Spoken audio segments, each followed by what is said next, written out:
England से good afternoon, Pakistan में तमाम रहने वालों को गुड इवनिंग।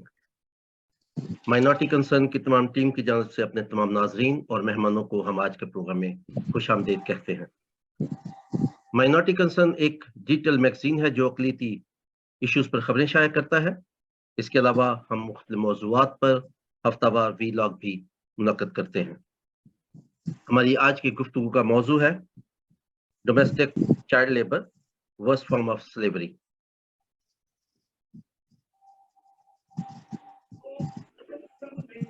आज के पैनल में जिन साथियों ने हमें ज्वाइन किया है उनमें शाहिद हमीद ईवान एडवोकेट साहब, वजाहत अली मलिक एडवोकेट साहब, सना रऊफ साहिबा, शहरियार शमस एडवोकेट साहब। इसके अलावा तमसीला चिश्ती साहिबा ने हमें अपनी रिकॉर्डिंग वीडियो भेजी है जो हम प्रोग्राम के दौरान चलाएंगे।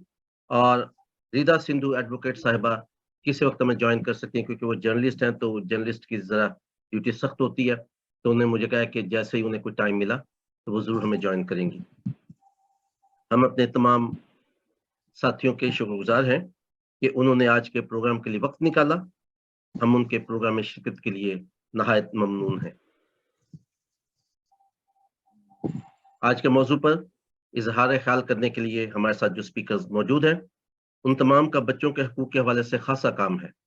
यकीनन उनकी गुफ्तगू से न सिर्फ हमें बहुत कुछ सीखने का मौका मिलेगा बल्कि बच्चों के हकूक़ के तहफ़्फ़ुज़ की मुस्तक़बिल की मनसूबाबंदी में भी उनकी गुफ्तगू हमारी मददगार साबित होगी।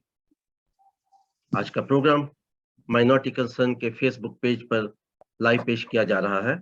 नाज़रीन इसे वहां बराह रास्त देख सकते हैं। प्रोग्राम की रिकॉर्डिंग कल माइनॉरिटी कंसर्न के यूट्यूब चैनल पर पोस्ट की जाएगी और वहां भी बहुत से साथी उसे देख सकेंगे।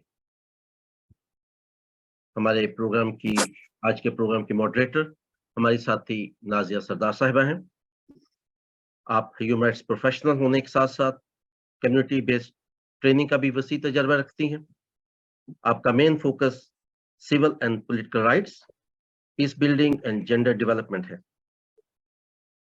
आपने पॉलिटिकल साइंस और जेंडर एंड विमेन स्टडीज में आला तालीम हासिल की है। इसके अलावा आपने एमफिल की डिग्री भी हासिल की हुई है। आज के प्रोग्राम के लिए आपने हमें फैसलाबाद से ज्वाइन किया है। अब मैं उनसे गुजारिश करूंगा कि वो प्रोग्राम को आगे बढ़ाएं। Over to you Nazia. बहुत शुक्रिया आफ्ताब साहब आपका और बाकी जो हमारे गेस्ट स्पीकर्स हैं उनका कि उन्होंने जो है हमें ज्वाइन किया आज के प्रोग्राम के लिए। तो आज हमारे साथ जो स्पीकर्स हैं उनमें है शाहिद हमीद साहब जो हैं एडवोकेट, ये फैसलाबाद से बिलोंग करते हैं, एक्स डायरेक्टर हैं एसओएस विलेज के, और बाय प्रोफेशन जो है ये एक एडवोकेट हैं, ह्यूमन राइट्स और चाइल्ड राइट्स और चाइल्ड प्रोटेक्शन के लिए जो है वो काम करते हैं। और फैसलाबाद में जो है ज़्यादातर इनका फोकस जो है वो चाइल्ड प्रोटेक्शन है और चाइल्ड राइट्स जो है उसके हवाले से काम कर रहे हैं। सना रऊफ साहिबा हैं हमारे साथ, ये पेशे के लिहाज से जर्नलिस्ट हैं और काफ़ी जो है जगहों पर जो है वो काम कर चुके हैं, नेशनल न्यूज़ जो हैं उनके अंदर डिफरेंट डेजिग्नेशंस के ऊपर। एक ब्लॉगर है और राइटर है और डिफरेंट इश्यूज के ऊपर जो लिखती हैं, उसमें विमेन राइट्स है, रिलीजियस माइनॉरिटी है, विमेन जर्नलिस्ट के जो चैलेंजेस जो उनको फेस करने पड़ते हैं उनके ऊपर इनकी ज़्यादा जो है वो स्किल रखती हैं, और चाइल्ड राइट्स जो है इनके प्रोफेशन के अंदर शामिल है। शहरियार शम्स जो हैं बाय प्रोफेशन ये एडवोकेट हैं और डिफरेंट ऑर्गेनाइजेशंस के साथ वॉलंटरी काम कर रहे हैं। रिलीजियस माइनॉरिटी, विमेन एम्पावरमेंट और चाइल्ड राइट्स के ऊपर जो है ये ज़्यादा फोकस करते हैं। इस्लामाबाद से बिलोंग करते हैं और जो है एक ह्यूमन राइट्स डिफेंडर है। वजाहिद अली साहब जो हैं ये एक ह्यूमन राइट्स डिफेंडर हैं, राइटर हैं और चाइल्ड राइट्स के ऊपर जो है वो काम करते हैं। और कहीं पर भी जो है चाइल्ड राइट्स के मतलब कोई ऐसे इश्यूज आते हैं या प्रॉब्लम्स आते हैं तो डिफरेंट फोरम्स के ऊपर जो है उसको हाईलाइट करते हैं। तो आज का जो है थीमेटिक एरिया जो है जो थीम है वो हमारे साथ शेयर हो गया है कि चाइल्ड लेबर जो है, चाइल्ड डोमेस्टिक लेबर और वर्स्ट फॉर्म ऑफ स्लेवरी, कि बच्चा मजदूरी जो है वो पाकिस्तान में किस तरह से जो है वो हो रही है, उसकी रोकथाम के लिए हम क्या कर सकते हैं और जो कंसर्न डिपार्टमेंट है वो किस तरह से रोल प्ले कर सकते हैं, और being a human right activist जो है हमारा रोल क्या हो सकता है। बाय प्रोफेशन तो हम जिस जिस प्रोफेशन से भी जो तलक रखते हैं, लेकिन ख़ास तौर पर अगर कहीं पर बच्चों के हकूक़ की बात आती है या चाइल्ड डोमेस्टिक लेबर की बात आती है, तो हम वहाँ पर अपना रोल प्ले जो है वो कैसे कर सकते हैं। आज की जो हमारी 1 एंड हाफ आवर जो है वो जो डिस्कशन होगी इसी इश्यू के ऊपर होगी। तो आज के फ्लोर को ओपन करने के लिए जो है एक सवाल जो है हमारे पास जो निकल के आता है कि जो रूट कॉजेज़ या फैक्टर्स जो हैं चाइल्ड लेबर के वो क्या है? और उससे पहले इसके साथ ही हम जोड़ लेते हैं सबसे पहले कि डोमेस्टिक चाइल्ड लेबर क्या है? हम किस कैटेगरी में इसको जो है वो देखते हैं? और फिर इसकी रूट कॉजेज़ क्या हैं या इसके फैक्टर्स क्या हैं पाकिस्तान के अंदर कि चाइल्ड डोमेस्टिक लेबर जो है वो बढ़ती जा रही है। जैसे अभी हमने रिज़वाना का केस देखा, उसके साथ-साथ अभी जो है 2-3 दिन पहले फातिमा का केस जो है हमारे पास आ गया। फिर एक टोबा टेक सिंह में डोमेस्टिक वर्कर जो लड़की थी उसका केस आ गया जो कि माइनर एज के हैं और इनका एज ग्रुप जो है वो 6 ईयर्स से लेकर 13 ईयर्स तक ज़्यादा जो है वो हमें देखने में नज़र आता है डोमेस्टिक चाइल्ड लेबर का। तो हम जो है वो वजाहत अली साहब जो है हमारे साथ हमारे गेस्ट स्पीकर हैं, उनसे इस फोरम को जो है ओपन करते हैं कि डोमेस्टिक चाइल्ड लेबर है क्या और इसके रूट कॉजेज़ क्या हैं? पाकिस्तान में बढ़ते हुए क्यों हमें ये जो है इसकी रेशियो नज़र आ रही है? Thank you.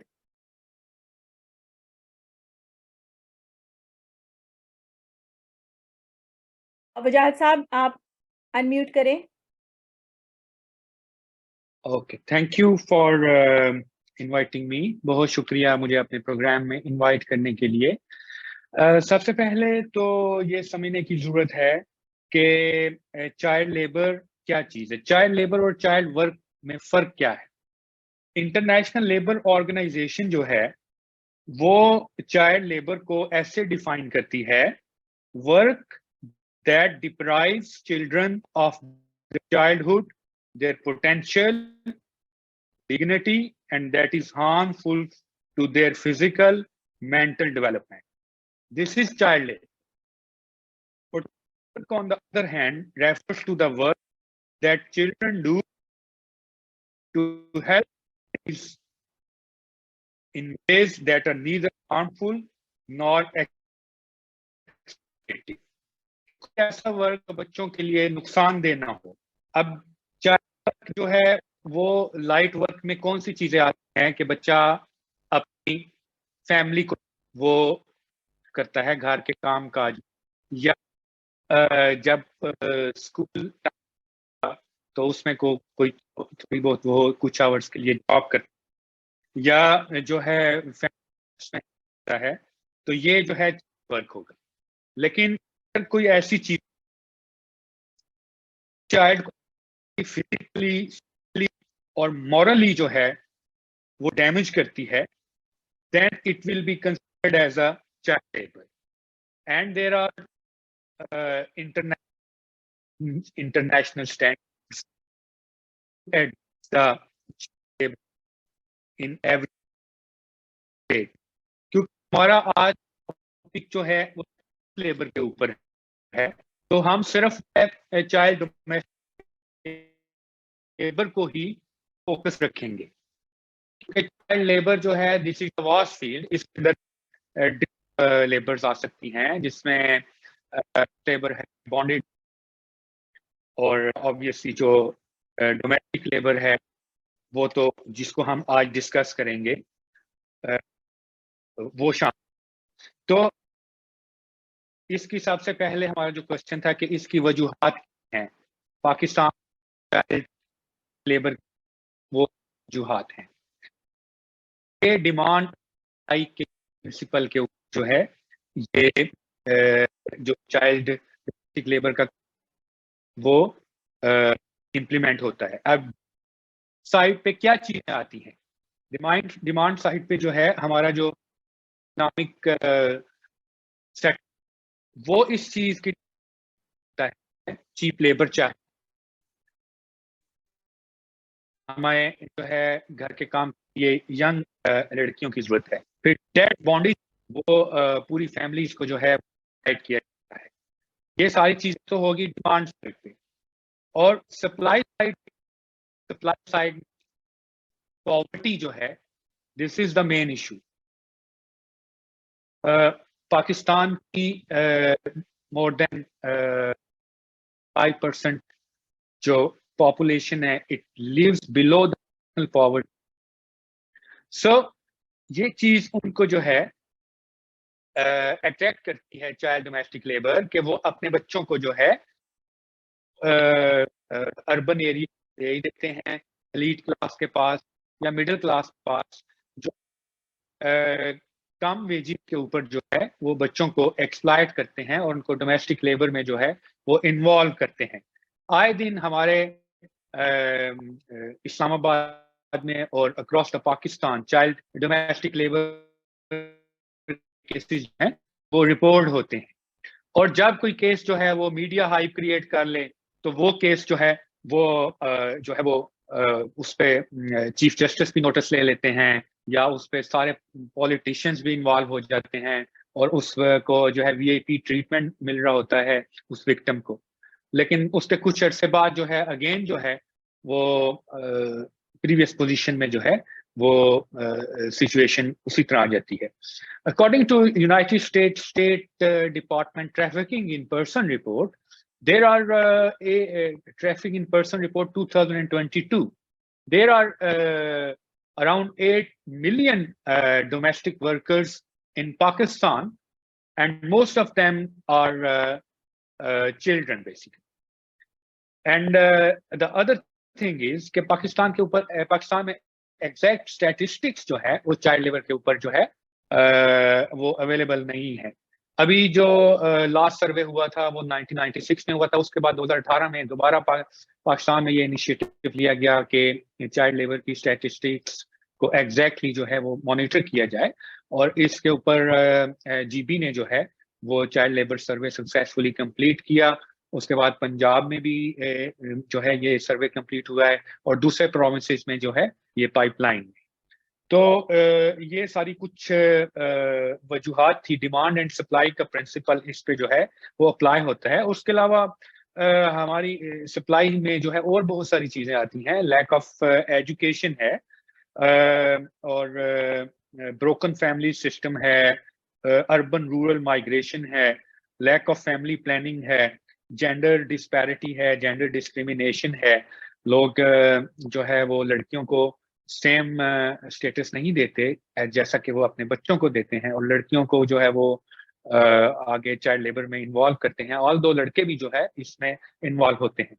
अब डिमांड इसका एक चीज तो कंफर्म है कि पाकिस्तान में child labour is a big issue, लेकिन इसको एड्रेस करने के लिए हमारे मुल्क में एग्जाम्पलरी नॉट एग्जाम्पलरी लेजिस्लेशन मौजूद है।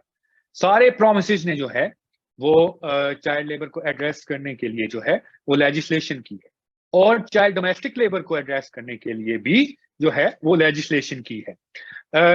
जो हमारा जो पहले जो लॉ था जो कि चाइल्ड लेबर को एड्रेस करता था वो एम्प्लॉयमेंट ऑफ चिल्ड्रन एक्ट 1991 था, that was applicable all over the Pakistan. And after the 18th constitutional amendment, powers were devolved to the provinces, and provinces has the main authority to enact on child labor. So all the provinces have enacted laws.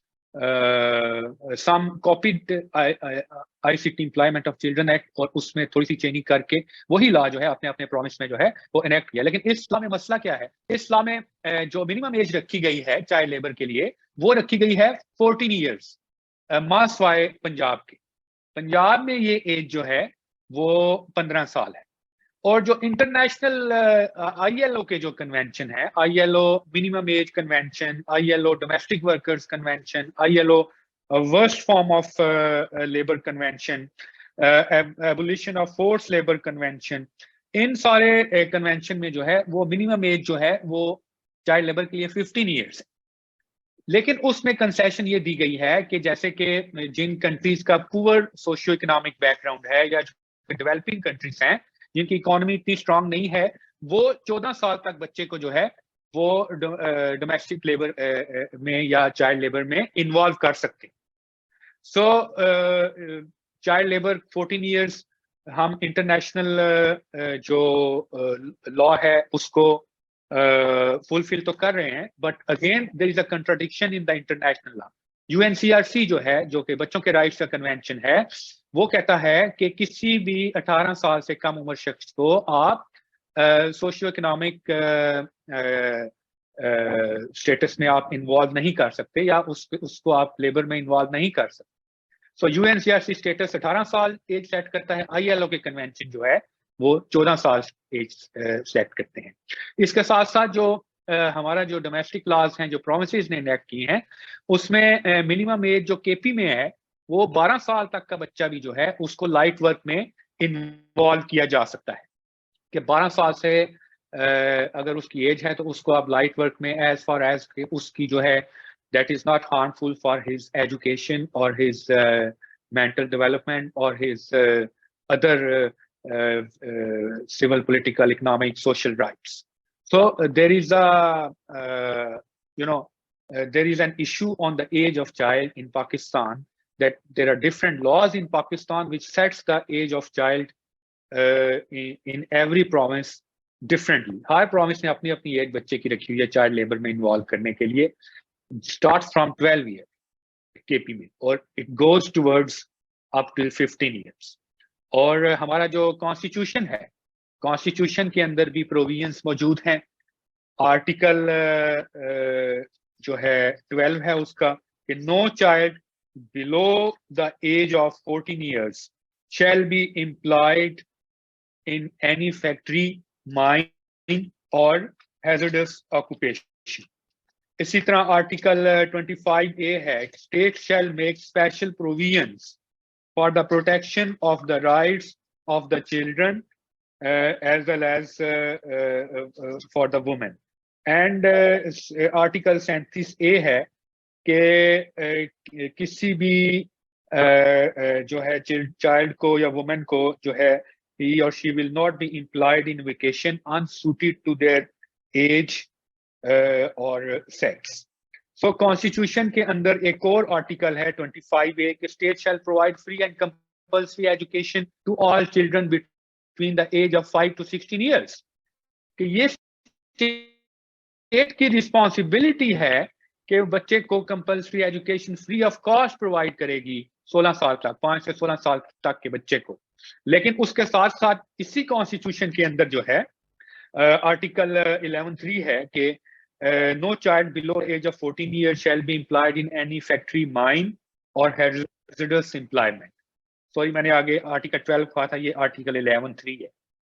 तो there is a contradiction in the constitution as well, कि constitution एक side पे कह रहा है कि 16 साल तक के बच्चे को आप जो है फ्री एजुकेशन देंगे, और फिर कह रहा है कि 14 साल तक का बच्चा जो है वो इन्वॉल्व किया जा सकता है चाइल्ड लेबर के ऊपर।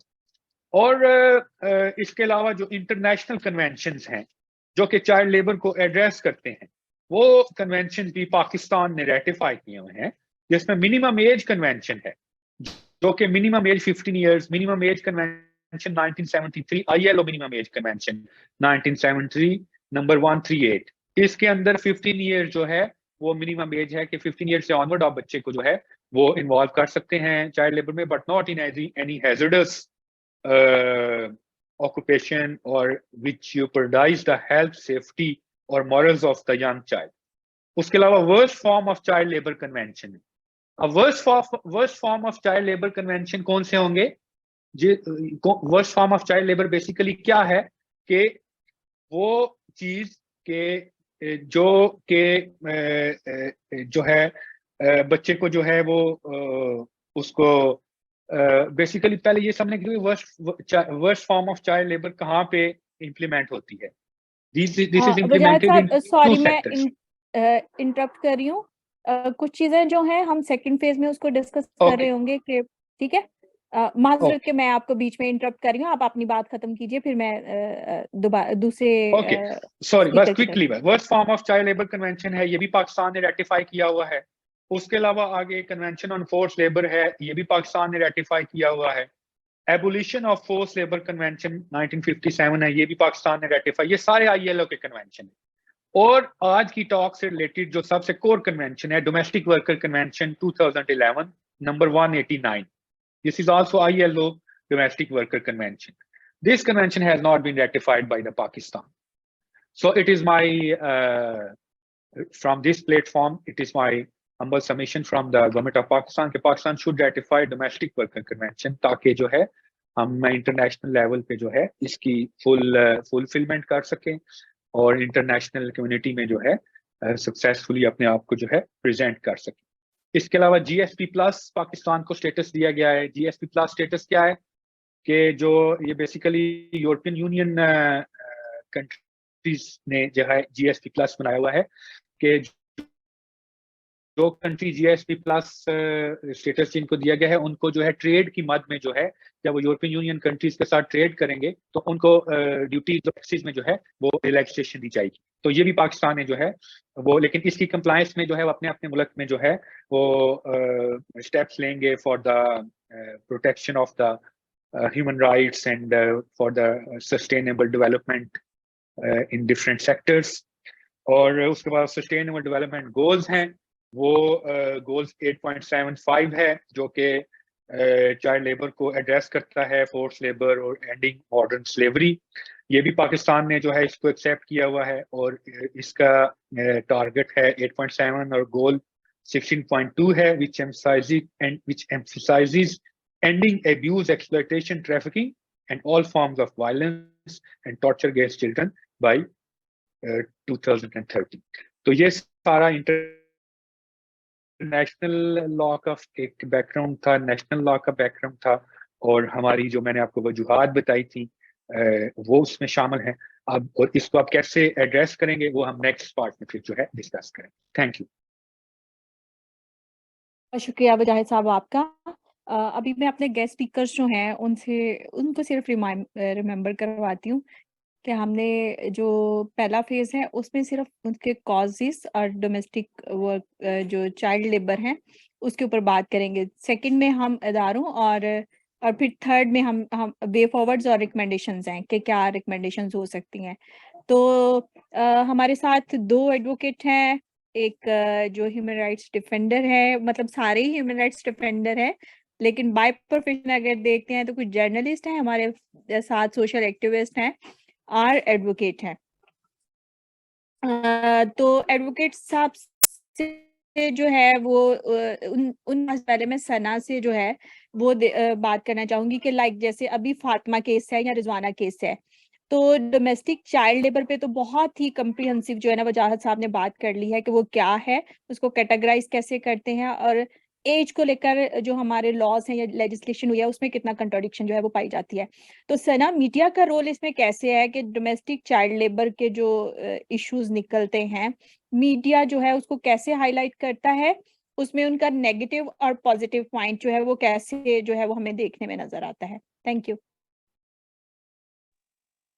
Thank you so much minority concern and आपकी सारी टीम का कि मुझे मौका मिला यहाँ पर बात करने का, क्योंकि ये बहुत ही एक बड़ा टॉपिक है और इस पर मेरा ख्याल है कि यहाँ पर काम भी बहुत कम हो रहा है। तो सबसे पहले तो बहुत ज़्यादा आपको इस चीज़ की मुबारकबाद और काबिल-दीद ये चीज़ है। हम लोग मीडिया के किरदार की बात करते हैं, लेकिन उससे पहले मेरे पास एक यूनिसेफ की रिपोर्ट के अकॉर्डिंग एक फिगर्स हैं जिसमें कहा गया है कि 34% हमारे जो बच्चे हैं जिनकी एज अंडर 5 है तो वो रजिस्टर्ड ही नहीं होते हैं, सॉरी रजिस्टर्ड होते हैं जस्ट उनकी जो चाइल्ड बर्थ है या इस तरह से। बाकी जो बच्चे हैं उनको रजिस्टर्ड ही नहीं करवाया जाता। सबसे पहले तो ये नाइंसाफ़ी होती है।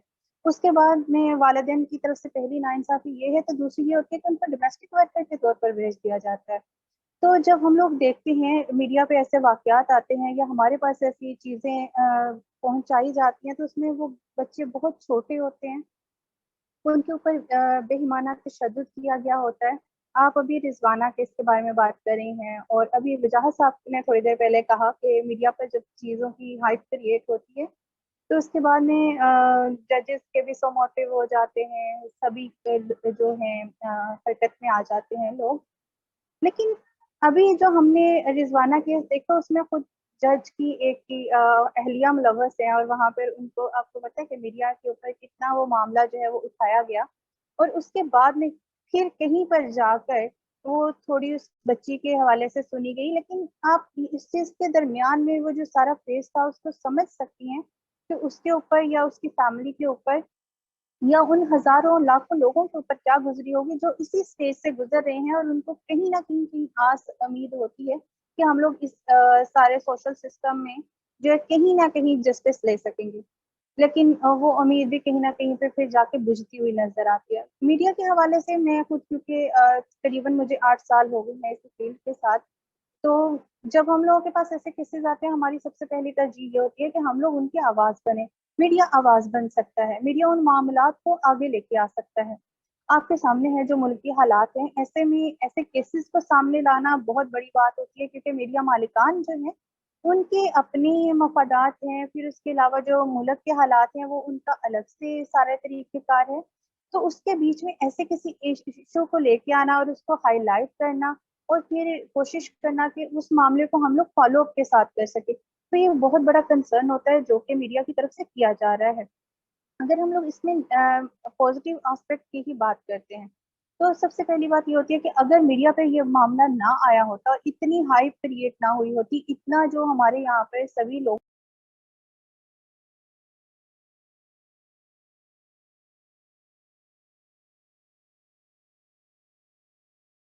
आप म्यूट पे चले गए हैं सना, आप म्यूट पे चले गए। सना, आप मुझे सुन पा रही हैं तो आप म्यूट पे चली गई हैं। आवाज नहीं आ रही सना आपकी। आफ्ताब साहब, अगर आप अनम्यूट कर सकते हैं वहां से। मैं यहाँ से वो सिस्टम है नहीं। ओके। ये मैं उनको रिमाइंड करता हूँ, पता नहीं हो सकता है कि नहीं। मैं फिर उनको अ, कॉल पे लेती हूँ, तो आप जरा हाँ, देख। इसलिए मैं उनको करता हूँ। आप प्रोग्राम को रन करें, मैं उनको जी कॉल करता हूँ। हो गई हैं, हो गई हैं। सना, आप रिपीट कर सकती हैं? आप म्यूट पे चले गई थी, कोई पिछले 1 अ, डेढ़ मिनट की हमने गुफ्तगू नहीं सुन पाए।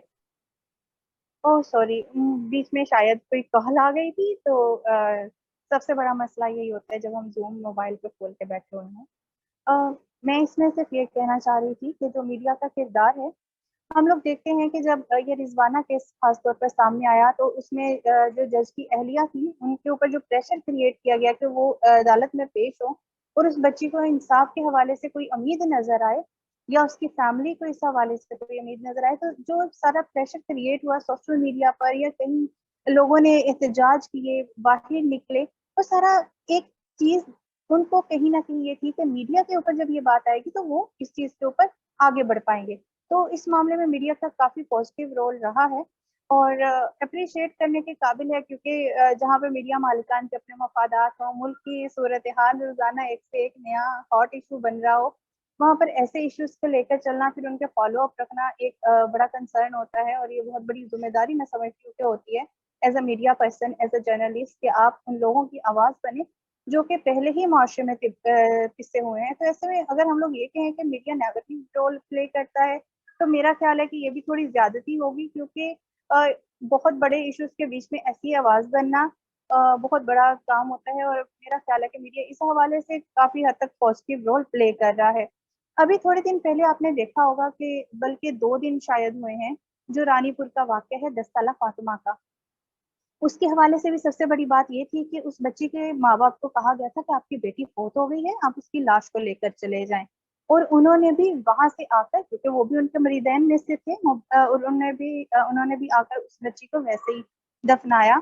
लेकिन जो वहाँ पर ऐनी शाहिदीन हैं, उनका कहना है कि मुबैना तौर पर ऐनी शाहिदीन के मुताबिक कि उस बच्ची के जिस्म पर तशद्दुद के निशानात थे। अब वहाँ पर क्या मामला पेश आया, उसकी सीसीटीवी फुटेज हमारे पास जो पहुँची है, वो भी आप लोगों के सामने है कि कैसे वो बच्ची नीम बरहना हालत में है, उस पीर साहब के कमरे में मौजूद है, जो कि नाम नेहाद पीर हमारे बच्चों को अपने पास डोमेस्टिक वर्कर के तौर पर रखते हैं, या कहीं पे भी जो हमारे आला तबके के अफराद हैं, वो अफराद जो कि शायद सब पर ही अपना इन्फ्लुएंस रखते हैं और फिर उन बच्चों के ऊपर वो जुल्म और ज्यादती की भी इंतहा कर देते हैं। ये सिर्फ एक वाकया या 2 वाकयात नहीं है, ये एक बेबहा वाकयात का सिलसिला है जो कि अरसा दराज से मीडिया पर वक्फे से आता रहता है। उसके बाद में क्या होता है कि उनकी आवाज़ हम लोग बनते हैं, लेकिन फ़ॉलो अप थोड़ी देर होता है। ये वाली चीज़ है कि थोड़े अरसे बाद में उस मामले को जो है वो ख़त्म कर दिया जाता है। दोनों पार्टीज आपस में मुत्तफिक हो जाती हैं, बजरिया दबाव हो या किसी भी हवाले से हो, वो उनका कंसर्न है। लेकिन उस हवाले से जो हमारे पास लॉज होते हैं, हम लोग उनको देखते हैं, तो मेरा ख्याल है कि वहाँ पे रियासत को अपनी भी जिम्मेदारी अदा करनी चाहिए और सिर्फ ये नहीं करना चाहिए कि हम लोग जो हैं वो सभी अपनी आवाज़ आगे बढ़ाएं लेकिन आगे कोई आवाज़ सुनने वाला ना हो। तो मेरे ख्याल से ये सारी जो चीज़ें हैं, लेजिस्लेशन जो हमारी होती है, लॉज हैं हमारे, तो उसके हवाले से शायद हमारा सेकंड राउंड है। तो जी जी जी मैं इस हवाले सना, से बहुत शुक्रिया। शाहिद हमीद साहब जो हैं हमारे साथ बाय प्रोफेशन एडवोकेट हैं, उनसे ये है कि अगर हम देख रहे हैं, जैसे आप एसओएस विलेज में थे, तो वर्स्ट फॉर्म ऑफ स्लेवरी जो है इसका हम देख रहे हैं कि डोमेस्टिक चाइल्ड लेबर का है। तो जो चीजें आपने वहां पे ऑब्जर्व की, तो क्या बच्चों को ज्यादातर चैलेंजेस का सामना करना पड़ता है? लीगली हम बाद में डिस्कस करते हैं, पहले कि उनको किन किन चैलेंजेस का जो है वो सामना करना पड़ता है। जी, बहुत शुक्रिया आपने मुझे मौका दिया है इसमें बात करने का। मैं इसमें सबसे पहले तो ये तवज्जो दिलाना चाहता हूँ कि देखें, ये जो हम वाक़यात जो अभी डिस्कस कर रहे हैं, जो इम्पोर्टेंट उसमें ये हमारे सामने आ रहा है, क्या ये डोमेस्टिक चाइल्ड लेबर के उसमें वाक़यात हैं? नो, ये डोमेस्टिक चाइल्ड लेबर के वाक़यात नहीं है। डोमेस्टिक चाइल्ड लेबर तो अनफॉर्चुनेटली हमारे हर हर जो है उसमें मीन के एक हमारे कल्चर का हिस्सा बन चुकी है और मैं कहता हूँ कि बदकिस्मती से एक एक्सेप्टेंस हासिल कर चुकी है। हम अब जहाँ कहीं भी जाते हैं, हमें अपने इर्द-गिर्द जो है वो बच्चे काम करते जो है वो नज़र आते हैं और हम देखते हैं कि बच्चे जो है वो उसमें चाइल्ड लेबर जो है उसमें वो कर रहे हैं और अनफॉर्चुनेटली ये एक किस्म की जो है वो एक्सेप्टेंस जो है वो इसको हासिल हो गई हुई है। मेरी आवाज़ आ रही है जी अब तक? जी शाहिद साहब, मैं सुन रही हूँ, प्लीज। जी। मैं उसमें ये कह रहा हूँ कि ये जो वाक़यात हैं, ये तो जो है उसमें सीवियर किस्म के जो है उसमें वायलेंस के वाक़यात हैं और ये जो भी वाक़यात रिपोर्ट होते हैं और ये आज रिपोर्ट नहीं हुए। मैं जिन दिनों एसओएस फैसलाबाद में बतौर डायरेक्टर काम कर रहा था, तो मुझे याद है कि उन दिनों इस्लामाबाद में एक एडिशनल डिस्ट्रिक्ट एंड सेशन जज साहब के घर में एक बच्ची तैयबा जो है, उसको शदीद तशद्दुद का निशाना बनाया गया था, जिसके बाद मैं उसका टेम्परेरी कस्टोडियन भी रहा हूँ कुछ उसमें टाइम। तो ये वाक़यात आज के नहीं है और तब भी बहुत ज़्यादा उसमें मामला हुआ था और तब बहुत ज़्यादा उसमें जो है वो मीडिया ने भी इस पे बात की थी और ये उसमें इस पे काफ़ी उसमें बात हुई थी, लेकिन वाक़यात ख़त्म नहीं हुए और आज हम देखते हैं, तो अभी रिसेंटली एक मज़ीद जो है वो एक जज साहब जो हैं, उनके घर में ये इसी तरह के एक वायलेंस का ये जो वाक़यात रिपोर्ट हुए, ये बेसिकली वायलेंस के वाक़यात और जिनमें बहुत ज़्यादा तशद्दुद का निशाना बनाया गया है। डोमेस्टिक चाइल्ड लेबर तो हमारे हर घर में, हर दूसरे घर में हो रही है और बदकिस्मती ये है कि हम हमारे जो है उसमें कल्चर में इसने एक एक्सेप्टेंस जो है वो हासिल कर ली है और ज़रूरत इस समझ की है कि इसको एक्सेप्टेंस जो है उसमें हम एक्सेप्ट ना करें, इसको हम इस हद तक आम ना लें कि ये एक आम-सी बात है और ये एक लीगल बात है, जिसको हमारा कॉन्स्टिट्यूशन ऑफ पाकिस्तान प्रोहिबिट कर रहा है, जिसको हमारी लेजिस्लेशन प्रोहिबिट कर रही है, उसपे हम कैसे जो है वो इस तरह से खामोश हो सकते हैं। अगर हम उसमें कहीं जाते हैं, किसी के घर में बतौर मेहमान जाते हैं और वहाँ पे बच्चे जो हैं वो बतौर और मैं उसमें ये भी यहाँ पे तवज्जो दिलाना चाहूँगा कि क्या ये चाइल्ड वर्क है या चाइल्ड लेबर? क्योंकि आमतौर पे हम ज़रा थोड़े-से उसमें कन्फ्यूज़ हो रहे होते हैं, थोड़े-से उसमें मामला कि क्या ये जो बच्चे घर में काम कर रहे हैं, तो एक चाइल्ड वर्क और चाइल्ड लेबर की डेफिनिशन भी तो थोड़ी-सी है उसमें। तो क्या ये चाइल्ड वर्क के अंदर उसमें आता है या चाइल्ड अगर हम आईएलओ और यूनिसेफ की उसमें जो डेफिनिशंस हैं, उसके हवाले से अगर सादा लफ्ज़ों में हम उसको कहते हैं, तो ऐसा काम जो बच्चे की तालीम को इफ़ेक्ट ना करे, जो बच्चे की सेहत को इफ़ेक्ट ना करे और बच्चे की शख्सियत को इफ़ेक्ट ना करे, वो चाइल्ड वर्क है। और एक ऐसा काम जो बच्चे की तालीम को जो है वो इफ़ेक्ट करता है, उसकी सेहत को और उसकी शख्सियत को इफ़ेक्ट करता है, वो चाइल्ड लेबर में आता है। अब डोमेस्टिक चाइल्ड लेबर के हवाले से उसमें पहली बात तो ये है कि इन बच्चों को जो है वो स्कूल में भेजा ही नहीं जाता। अगर हम उसमें ऑब्ज़र्व करते हैं, हमारी जनरल ऑब्ज़र्वेशन है, शायद ही कोई अलबत्ता मैंने उसमें कुछ ऐसे वाक़यात भी देखे हैं, जिनमें बच्चों ने अपने शौक के ज़रिए असर अपनी मालकिन को जहाँ पे वो काम कर रहे थे, उनको उसमें एग्री कर लिया कि आप मुझे स्कूल में जो है वो दाखिल करवा लें। और मैंने उसमें एक बच्ची देखी, उसमें वो एक एज़ अ डोमेस्टिक वर्कर उसमें वो काम कर रही थी, लेकिन उसने एग्री कर लिया और उसको जो है वो दाखिल करवा दिया गया स्कूल में। लेकिन उसके बाद भी जो मसाइल जिनका उसको सामना करना पड़ता था, वो ये करना पड़ता था कि स्कूल के बाद जब वो घर जाती थी, तो उसकी मालकिन का इसरार होता था कि आप काम करें। उसकी सर्टेन रिस्पॉन्सिबिलिटीज होती थी जो उस जैसे दीगर बच्चों की होती थी कि उन्होंने होमवर्क भी करना है, उन्होंने दीगर भी उसमें वो काम करने, तो उसको वो इतना ज्यादा जो है वो उसमें वो उसके ऊपर प्रेशर होता था, उसको इतना ज्यादा ज़हनी तौर पे जो है वो कह लें कि उसके ऊपर उसके इतना जो है वो उसमें उसके ऊपर दबाव होता था कि वो प्रॉपर तरीके से जो है वो और बहुत ज्यादा वो प्रेशर में थी। तो मैं उसमें कहता हूँ जी कि ये पॉसिबल ही नहीं। जो हमारा इसमें सिस्टम है, इसके अंदर जो बच्चे जो है उसमें वो डोमेस्टिक वर्कर के तौर पे काम कर रहे हैं, तो ऐसा पॉसिबल नहीं है कि वो जो है उसमें वो चाइल्ड वर्क के अंदर उनका काम आए। वो डेफिनिटली वो चाइल्ड लेबर है, वो डोमेस्टिक चाइल्ड लेबर है, which is prohibited by the constitution of Pakistan और जो कि और मुख्तलिफ कवानीन के तहत भी जो है, जो प्रोहिबिटेड है और इवन ऑफेंस है। तो हम एज़ अ सोसाइटी भी हमें चाहिए कि हम इसको बिल्कुल भी जो है वो एक्सेप्ट उसमें ना करें और इसको जो है वो हम जहाँ पर भी हम उसमें वो देखते हैं, हमारा मीडिया के ज़रिए भी और हमारी एनजीओज़ का उसमें बहुत सारी रिस्पॉन्सिबिलिटीज़ हैं। मीन जिस तरह से भी हम उसमें इसको हम पॉसिबल होता है तो हम इसको कंडेम करें और एट लीस्ट अपोज़ करें हम इसको। बहुत शुक्रिया शाहिद साहब। शाहिद शम्स हमारे साथ हैं। ये कैपिटल से हैं, पाकिस्तान का कैपिटल जो है हमारा इस्लामाबाद, तो वहाँ से बिलोंग करते हैं, बाय प्रोफेशन एडवोकेट हैं।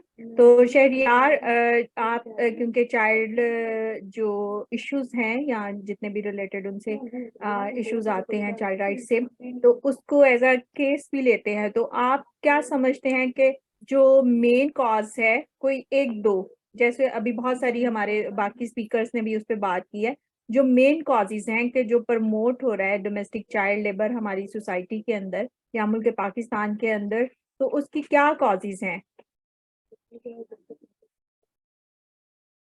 शहरियार आप, जी जी शहरियार अनम्यूट करें खुद को। बहुत शुक्रिया मिस नाजिया और माइनॉरिटी कंसर्न फोरम का कि आपने आज इस अहम मौजू पर बात करने का मौका दिया। सबसे पहले तो चाइल्ड लेबर की मिसाल अगर देखें तो ये अज़ल से चलती आ रही है।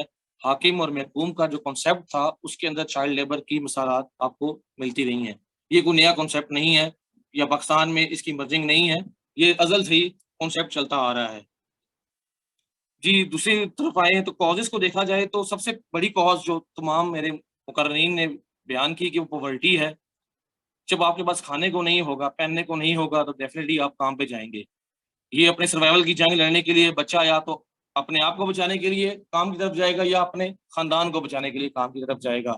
दूसरी इसकी नंबर ऑफ कॉजेज़ जो डिफाइन करता है लॉ भी और सोशल सेक्टर भी, इसमें आपकी पॉलिटिकल इश्यूज़ भी हैं, सोशल इश्यूज़ भी हैं, एडमिनिस्ट्रेटिव इश्यूज़ भी हैं, लीगल इश्यूज़ भी हैं। 2 मिसालों अगर हम देख लें एडमिनिस्ट्रेटिव साइड पे, कानून साज़ी तो मौजूद है, लेकिन क्या जो मौजूदा कवानीन है वो इस हद तक फ़ाल हैं जो इस चाइल्ड लेबर या चाइल्ड वर्क को रोक सकें? तो उसका जवाब आपको मनफी मिलेगा कि हमारे मौजूदा कवानीन जो है वो इस काबिल नहीं है या इस कदर फ़ाल नहीं है कि वो चाइल्ड लेबर को रोक सकें। दूसरा जो एडमिनिस्ट्रेटिव इशू है कि जो कवानीन एग्जिस्ट करते हैं उनकी इम्प्लीमेंटेशन कहाँ तक हो रही है। एडमिनिस्ट्रेटिव जो बॉडीज हैं स्टेट रियासत पाकिस्तान की, जिनको हम सिविल सर्विसेज का नाम देते हैं, वो किस कदर अपना किरदार अदा कर रही हैं चाइल्ड लेबर को रोकने की हद तक। तो मेरा ख्याल है कि हमारा जो मौजूदा सिस्टम है वो बिल्कुल बुरी तरह फेल हो चुका है जो इस चाइल्ड लेबर को रोक सके। तो ये 2-3 कॉजेज जो बयान की हैं, इसकी नज़र में देखें तो हम बिल्कुल फेल हैं चाइल्ड लेबर को रोकने के लिए। और जिस तरह सर ने बात की कि चाइल्ड लेबर और चाइल्ड वर्क में फ़र्क है। जो बच्चा अपनी मर्ज़ी से या जो उसकी एज बड़ी है वो काम कर रहा है तो उसको हम चाइल्ड लेबर में नहीं कंसीडर करेंगे, चाइल्ड वर्क में आएगा वो। चाइल्ड लेबर में वो चीज़ें होंगी जिसको आप ज़बरदस्ती काम करवा रहे हैं बच्चे को उसकी मर्ज़ी के बगैर। जी मिस नाज़िया। हेलो। जी जी, थैंक यू शहरियार। अभी जो है अभी फ्लोर ओपन करते हैं और दूसरा सवाल जो है वो है कि जो लेजिस्लेशन हुई है खास तौर पर जो है domestic the Punjab domestic workers act 2019 है, गो के उसमें जो है डोमेस्टिक चाइल्ड लेबर को उस तरह से कवर नहीं किया जाता।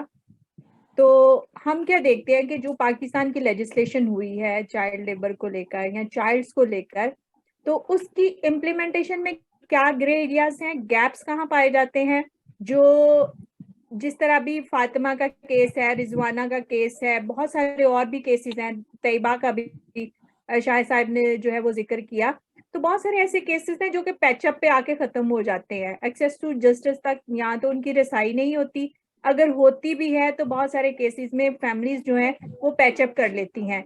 तो हम जो है लीगल साइड पे जो है वो अगर चीजों को देखते हैं तो इम्प्लीमेंटेशन में जो गैप्स हैं वो किस किस तरह के हैं, जो हुकूमती सतहों में है, यहाँ के सोसाइटी की तरफ से हैं। तो इसका स्टार्ट जो है हम शहरियार आपसे ही ले लेते हैं और फिर बाकी स्पीकर्स की तरफ जाते हैं। जी, सबसे पहले तो आपका जो प्राइम लॉ है या जो आपका सोर्स ऑफ लॉ है वो आपका आईन पाकिस्तान है, जो कि इटसेल्फ प्रोहिबिट करता है चाइल्ड लेबर को आर्टिकल 11 के तहत। जिस तरह वजाहत साहब ने बात की कि आपके आइन के अंदर ही कंट्राडिक्शन मौजूद है, तो आप किस तरह उसकी इम्प्लीमेंटेशन को यकीनी बना सकते हैं। आप खुद चाइल्ड लेबर को अलाउ कर रहे हैं, लेकिन आप ये कह रहे हैं कि 14 ईयर्स एज स्पेसिफाई है, उसके तहत आप काम, उसके नीचे आप काम नहीं कर सकते, 14 से ऊपर आप काम कर सकते हैं। तो आप खुद जब उसको ओपन कर रहे हैं चाइल्ड लेबर को, तो then how you would you prohibit the child labour. उसके बाद जो आपने ट्रीटीज साइन की हुई हैं, मुख्तलिफ जो इंटरनेशनल ट्रीटीज हैं, जिसमें सबसे बड़ी ट्रीटी जो आपकी है वो है the convention of the rights of children 1989 की, जो ऑब्लिगेट करती है स्टेट को कि वो कंडूसिव एनवायरनमेंट पैदा करे जहाँ पे सोशल, मॉरल और स्पिरिचुअल डेवलपमेंट बच्चों की जा सके। मुझे नहीं लगता कि आज तक कोई ऐसे इदारे कायम किए गए हैं स्टेट की तरफ से जो इन चीज़ों को इंश्योर करे कि बच्चों की जो नशोनुमा है, उसकी ग्रोथ है, अकॉर्डिंग टू दैट प्रिंसिपल्स की जा सके। दूसरा, हमारा पॉलिटिकल सिस्टम इतना स्ट्रांग नहीं रहा। अगर आप पाकिस्तान की पॉलिटिकल जो कॉन्स्टिट्यूशनल हिस्ट्री देखें तो हमारी जो जमहूरियत को डिरेल किया गया बार बार, तो वो भी एक बहुत बड़ा फैक्टर है जो लीगल लेजिस्लेशन के ऊपर कि आज तक इतने सख्त कानून नहीं बनाए जा सके या उस तरह सजाएं मुकर्रर नहीं की जा सकी। फिर हमारा जो कल्चरल वडेरा सिस्टम है, वहाँ तो ये आम बात है, आपके घर में बच्चे काम कर रहे हैं, वो आम बात है, क्योंकि आप हकीम और महकूम के प्रिंसिपल को लेके चल रहे हैं आज तक पाकिस्तान के अंदर। तो चीजें बड़ा मायने रखती हैं। कानून साजी, मेरे नहीं ख्याल के पाकिस्तान में आज भी कोई ऐसा कानून बना हो जो स्पेसिफाई करे चाइल्ड लेबर को या उसकी रोकथाम के लिए काम करे। आप चिल्ड्रन को प्रोटेक्शन तो दे रहे हैं कि जो बच्चे काम कर रहे हैं उनको ये राइट्स दिए जाएंगे, लेकिन आप उस फोर्स चाइल्ड लेबर को रोकने के लिए कोई कानून नहीं बनाया आपने। मैं दोबारा आपकी तरफ आती हूँ। जी सर, मुझे कहा जी वजाहत साहब। हाँ, अच्छा, जैसा कि मैंने पहले भी बताया कि लेजिस्लेशन मौजूद है और exclusive basically protection of the children in Pakistani laws are present in General Thematic Code and exclusive acts. तो चाइल्ड डोमेस्टिक लेबर के एक्सक्लूसिव एक्ट्स कौन से हैं? 3 प्रोविंसेस ने इसके ऊपर एक्सक्लूसिव लेजिस्लेशन की है, पंजाब ने, आईसीटी ने और केपी ने। सबसे पहले आईसीटी का अभी recently ICT domestic workers act आया है 2022, जो कि डोमेस्टिक वर्क को जो है वो प्रोहिबिट करता है। लेकिन अभी इसकी फुल इम्प्लीमेंटेशन नहीं है और इस के अभी रूल्स भी जो है वो नहीं इनेक्ट हुए। और ये लॉ बेसिकली चाइल्ड को 18 इयर्स जो है डिफाइन करता है कि 18 साल से कम उम्र को किसी भी शख्स को आप जो है आईसीटी के अंदर जो है वो डोमेस्टिक वर्क में जो है वो इन्वॉल्व नहीं कर सकते। फिर पंजाब डोमेस्टिक वर्क एक्ट जो है ये भी एक्सक्लूसिव लॉ है, जैसा आपने जिक्र किया। इसके अंदर जो है जो चाइल्ड की जो मिनिमम एज है वो 15 इयर्स है। सो बेसिकली पंजाब एक ऐसा प्रोविंस है जिसने जो है वो बच्चे की एज 15 इयर्स रखी है।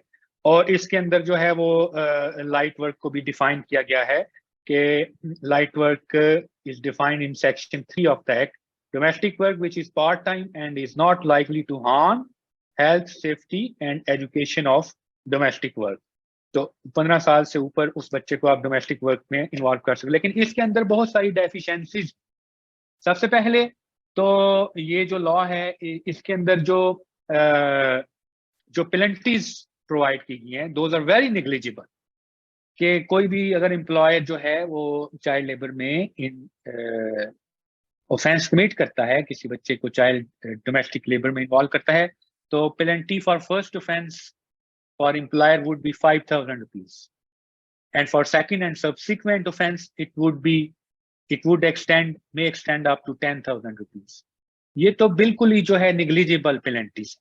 इसी तरह अगर जो है कोई एम्प्लॉयर अंडर 12 ईयर एज बच्चे को जो है वो एम्प्लॉय करता है, तो उसके लिए पनिशमेंट है imprisonment for a term which may extend to 1 month, or in case of child under 15 years by fine which may extend to 50,000 rupees but not less than 10,000 rupees. तो ये दूसरा जो है जो बच्चों को जो चाइल्ड लेबर की बाद में जो उनके साथ एब्यूजेस होती हैं, जैसा अभी रिजवाना टॉर्चर केस हुआ, तैयबा टॉर्चर केस हुआ, तो पाकिस्तान पिनल कोड के कौन से section, cruelty on child section 328A of Pakistan penal code जो है, ये सबसे की सेक्शन है जो कि उस केस पे इन्फ्लिक्ट होता है। और जो तैयबा टॉर्चर केस था, मैं उसमें रिपर्चर पॉइंटेड था human rights commission of Pakistan की तरफ से, और मैंने वो केस सारा फॉलो किया, start from the first day in the trial court up till final appeal in the supreme court. सारी मैंने उस की प्रोसीडिंग्स नोट डाउन की, और उसमें 328 के तहत कन्विक्शन हुई थी जज और उसकी बीवी की, उसको 1 साल पनिशमेंट दी। लेकिन इन द अपील उसमें स्टेट ने भी अपील की और कन्विक्स ने भी की। स्टेट की अपील को एक्सेप्ट कर लिया और उसकी पनिशमेंट को 1 साल से बढ़ा के 3 साल कर दिया गया, और उसके साथ उसको हर्ट की जो दमान पीपीसी के अंदर सेक्शन है 337 समथिंग को, उस 5 लाख रुपए वो भी पे करने पड़े कन्विक्ट्स को। और फिर सुप्रीम कोर्ट ने भी उनकी कन्विक्शन जो है वो अपहेल्ड रखी, और अब 3 साल के बाद वो जो है वो अपनी पनिशमेंट पूरी करने के बाद जो है वापस आ गई। अब ये जो 328A सेक्शन है, इसके अंदर एक तो जो है ये जो है कंपाउंडेबल है, बेलेबल है। सो ये चीजें इसको जो है एड्रेस करने की जरूरत है कि इसको नॉन कंपाउंडेबल बनाया जाए, नॉन बेलेबल बनाया जाए, और पनिशमेंट्स भी जो है वो ज्यादा थोड़ी स्ट्रिंगर्ड पनिशमेंट इसमें रखी जाए। तो इसके अलावा दूसरे प्रोविंसेस ने जो डोमेस्टिक लेबर के ऊपर, जैसे मैंने आईसीटी की बात की, पंजाब डोमेस्टिक वर्कर एक्ट है, उसके अलावा जो है केपी का एक लॉ है जो है KP home based workers welfare and protection act, इसके अंदर भी जो है वो 14 ईयर एज जो है वो रखी गई है कि चाइल्ड 14 ईयर से ऑनवर्ड बच्चे को आप जो है वो एम्प्लॉयमेंट में एंगेज कर सकते हैं। और लेकिन उस दूसरे जो प्रोविंसेस हैं, सिंध है, बलूचिस्तान है, एजेके है, जीबी है, इन्होंने इसके ऊपर स्पेसिफिक एक्सक्लूसिव लेजिस्लेशन जो है चाइल्ड डोमेस्टिक लेबर के ऊपर नहीं की। सबसे मॉडल लेजिस्लेशन जो पंजाब की है, लेकिन इसके अंदर भी जो लॉ के अंदर ये प्रोवाइड किया गया है कि एक डिस्प्यूट रेजोल्यूशन कमेटी बनाई जाए। बेसिकली इस डिस्प्यूट रेजोल्यूशन कमेटी का मकसद क्या होगा कि वो जो कंप्लेंट्स वगैरह होंगी वो इस कमेटी को वो फॉरवर्ड की जाएंगी, लेकिन अभी तक ये कमेटी ही नोटिफाई नहीं हुई, और ना ही कोई चाइल्ड लेबर इंस्पेक्टर जो है इस लॉ के तहत जो है वो नोटिफाई हुआ है। सो इस लॉ के तहत अभी तक जो है कोई केस जो है वो पंजाब के अंदर जो है वो इंटरटेनमेंट नहीं किया गया।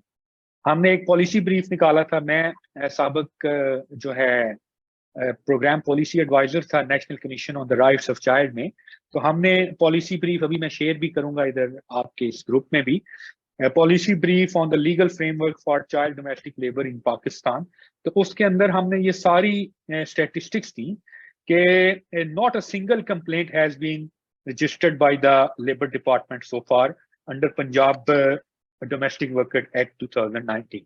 और दूसरा ये है कि इसके अंदर कंप्लेंट चाइल्ड कैसे फाइल कर सकता है। चाइल्ड के पास तो इतनी अवेयरनेस तो नहीं होती, उसको अपने राइट्स का पता नहीं होता कि वो जो है डायरेक्टली जाके डिस्प्यूट रेजोल्यूशन कमेटी के अंदर जो है अपने ग्रीवेंस की रिड्रेसल के लिए कंप्लेंट फाइल करे और जो है अपने राइट्स की फुलफिलमेंट के लिए जो है वो आवाज उठाए। तो वो कैसे इसको कैसे अप्रोच करेगा, उसका भी एक प्रॉपर जो है वो मैकेनिज्म अवेलेबल नहीं है। और जो लेबर डिपार्टमेंट है उसका रोल इसके अंदर बहुत अहम है कि लेबर डिपार्टमेंट के इंस्पेक्टर्स जो हैं वो कोई ऐसी स्ट्रेटजी अडॉप्ट करें ताकि चाइल्ड डोमेस्टिक लेबर को जो है वो इफेक्टिवली एड्रेस किया जा सके एट कम्युनिटी लेवल और at the houses where child domestic labor is committed, because most of the time this crime is not reported in the to the law enforcement agencies. बहुत कम, unless के जैसे media पे जो है वो highlight हुआ तो फिर जो है वो केस जो है इतना हाई क्रिएट कर गया कि उसका ट्रायल भी जो है हाई कोर्ट में हुआ। जो तैयबा टॉर्चर केस था ये वाहिद केस था हिस्ट्री में जिसका ट्रायल जो है वो हाई कोर्ट के अंदर हुआ था। और उसके बाद जी वजाहत साहब बहुत शुक्रिया आपका। सना मेरा सवाल जो है वो आपसे है, जैसे वजाहत साहब ने बहुत जो है वो डिटेल में चीज़ों को जो है वो बता दिया है, बाकी जो गेस्ट स्पीकर है उनके लिए आसानी हो जाती है कि वो बहुत ही डिटेल में बात कर देते हैं। तो इसमें मैं ये है आपसे सवाल कि जैसे आप मीडिया से बिलोंग करती हैं, बीइंग अ जर्नलिस्ट जो है, जो गैप्स देखते हैं इम्प्लीमेंटेशन के अंदर, जो लेजिस्लेशन जो है वो मौजूद है बच्चों के लिए, UNCRC हमारा कन्वेंशन जो है वो रेटिफाई है, गवर्नमेंट ऑफ पाकिस्तान ने उसको जो है रेटिफाई किया हुआ है। तो इन सारी चीज़ों की जो हम बात करते हैं, इस पे रोल जो है मीडिया का वो कैसा होना चाहिए कि लॉ की इम्प्लीमेंटेशन जो है उसको जो है वो बेहतर बनाया जाए या फॉल बनाया जाए, ताकि इन सारी चीज़ों को रोकथाम के लिए जो है वो कोशिश की जाए एट द एंड ऑफ मतलब मीडिया साइड। हाँ बिल्कुल, आप जो कह रही हैं मैं समझ गई हूँ। वजाहत साहब ने वाकई में बहुत डिटेल से बताया। हमारे जो लॉज बनाए गए हैं या हमारी जो लेजिस्लेशन हुई है वो बहुत हद तक कारआमद हो सकती थी अगर उसमें जो हमारे ग्रे एरियाज दिए गए हैं वो ना होते। अभी जैसे कि खुद ही इन वकील साहिबान ने बताया, क्योंकि वो कानून पर मेरे से ज़्यादा अच्छी गिरफ्त रखते हैं, तो एक तरफ तो आप एक चीज की इजाजत दे रहे हैं और दूसरी तरफ जो है आप उसी चीज के ऊपर पाबंदी हटा भी रहे हैं और उस चीज के ऊपर आप रोकथाम को की कोशिश भी नहीं करते हैं। तो बहुत सी चीजें सामने आती हैं। तैयबा केस की बात हो रही है तो मुझे जहाँ तक याद है तो उसकी फुप्पो थी उसके केस में मदई, और अभी जो है यहाँ पर भी उनकी फैमिली है। तो सबसे पहले तो मेरा ख्याल से कि रियासत को उनका मदई होना चाहिए, जैसे कि हमें बहुत से बाकी केसेस जैसे जो बच्चों के रेप केसेस के हवाले से हुए थे तो उसके बाद में नजर आया जैनब केस के बाद में स्पेशली कि रियासत मदई बने ऐसे मामलात में, तो ये वाली चीज़ों में भी ऐसा ही होना चाहिए। फिर एक दूसरी बात जो है मीडिया के हवाले से, मीडिया पे ऐसी चीज़ों की हाइप क्रिएट करना आसान होता है कि आप एक वाक़ये को सबके सामने जब लाते हैं तो लोग उस चीज़ को देख के उस पर रिएक्ट करते हैं। लेकिन सबसे बड़ी बात ये है कि जब तक वो मीडिया के ऊपर नहीं आता तब तक आप उस चीज़ को कैसे एक्सेप्ट कर सकते हैं। हमारे घरों में जैसे कि अभी बात हुई कि आमतौर पर डोमेस्टिक लेबर अलाउ होती है और हर घर में हो रही होती है, बावजूद इसके कि आपके पास डोमेस्टिक वर्क एक्ट जो है 2019 का, उसका सेक्शन 3 आपको उस चीज़ पे मना भी कर रहा है। अगर यहाँ पर 12 साल से कम उम्र बच्चे को आप रखते हैं और उसके बाद में आपके पास 1 माह की कैद की सजा है, तो कितने लोगों को हो रही है। सबसे बड़ी बात तो ये है कि जो हमारी वडेरे हैं, जो हमारे एलीट क्लास है या फिर वो अफराद जो बाअसर हैं, जब वही इन चीज़ों को अलाउ करेंगे तो ज़ाहिर बात है फिर वो मीडिया तक भी अपने हाथ लंबे रखते हैं और उनके ना सिर्फ ये कि ऐसे कानून तक हाथ लंबे हो जाते हैं जहाँ तक वो ना सिर्फ रसाई हासिल कर लेते हैं उन वालिदैन तक जिनके वो बच्चे होते हैं और पैचअप कर लिया जाता है और मीडिया पर आने से पहले ही मामले को दबा दिया जाता है, बल्कि उसके साथ साथ वो डराओ धमकाओ भी सारा काम आ रहा होता है। अभी ये जो सारे वाक़यात हैं मीडिया पर उनकी हाइप क्रिएट हुई, उन मामलात को सबकी नज़र में आए और उन पे जस्टिस की तरफ चलें, थोड़ा सा ही सही लेकिन काम शुरू हो गया। लेकिन जो वाक़यात पेश आते हैं, रिपोर्ट नहीं होते हैं, मीडिया पर नहीं आते, उनका आप क्या कर सकते हैं? मीडिया पे हम मेरे जो ख्याल है एज़ अ मीडिया पर्सन, तो मैं समझती हूँ कि इस पे मज़ीद प्रोग्राम्स की ज़रूरत है।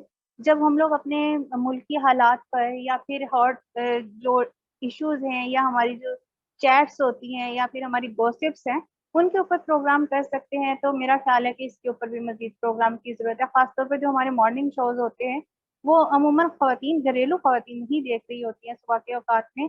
तो उसमें अगर हम लोग अवेयरनेस क्रिएट करेंगे इस चीज़ के ऊपर तो कोई ना कोई तबका जो हमारा है वो लाजमी ऐसा खड़ा होगा जो इस चीज के ऊपर नो कहेगा, और फिर अगर हम लोग कहीं पे इस हवाले से कुछ देखते हैं तो हमें उस चीज पे रिएक्ट करने की जरूरत है, बेशक वो मीडिया वहां पर हो या ना हो, क्योंकि आजकल जो दौर है वो कैमरे का है, और कैमरा आप उठाते हैं, उसकी वीडियो बनाते हैं और सोशल मीडिया पर भेज देते हैं।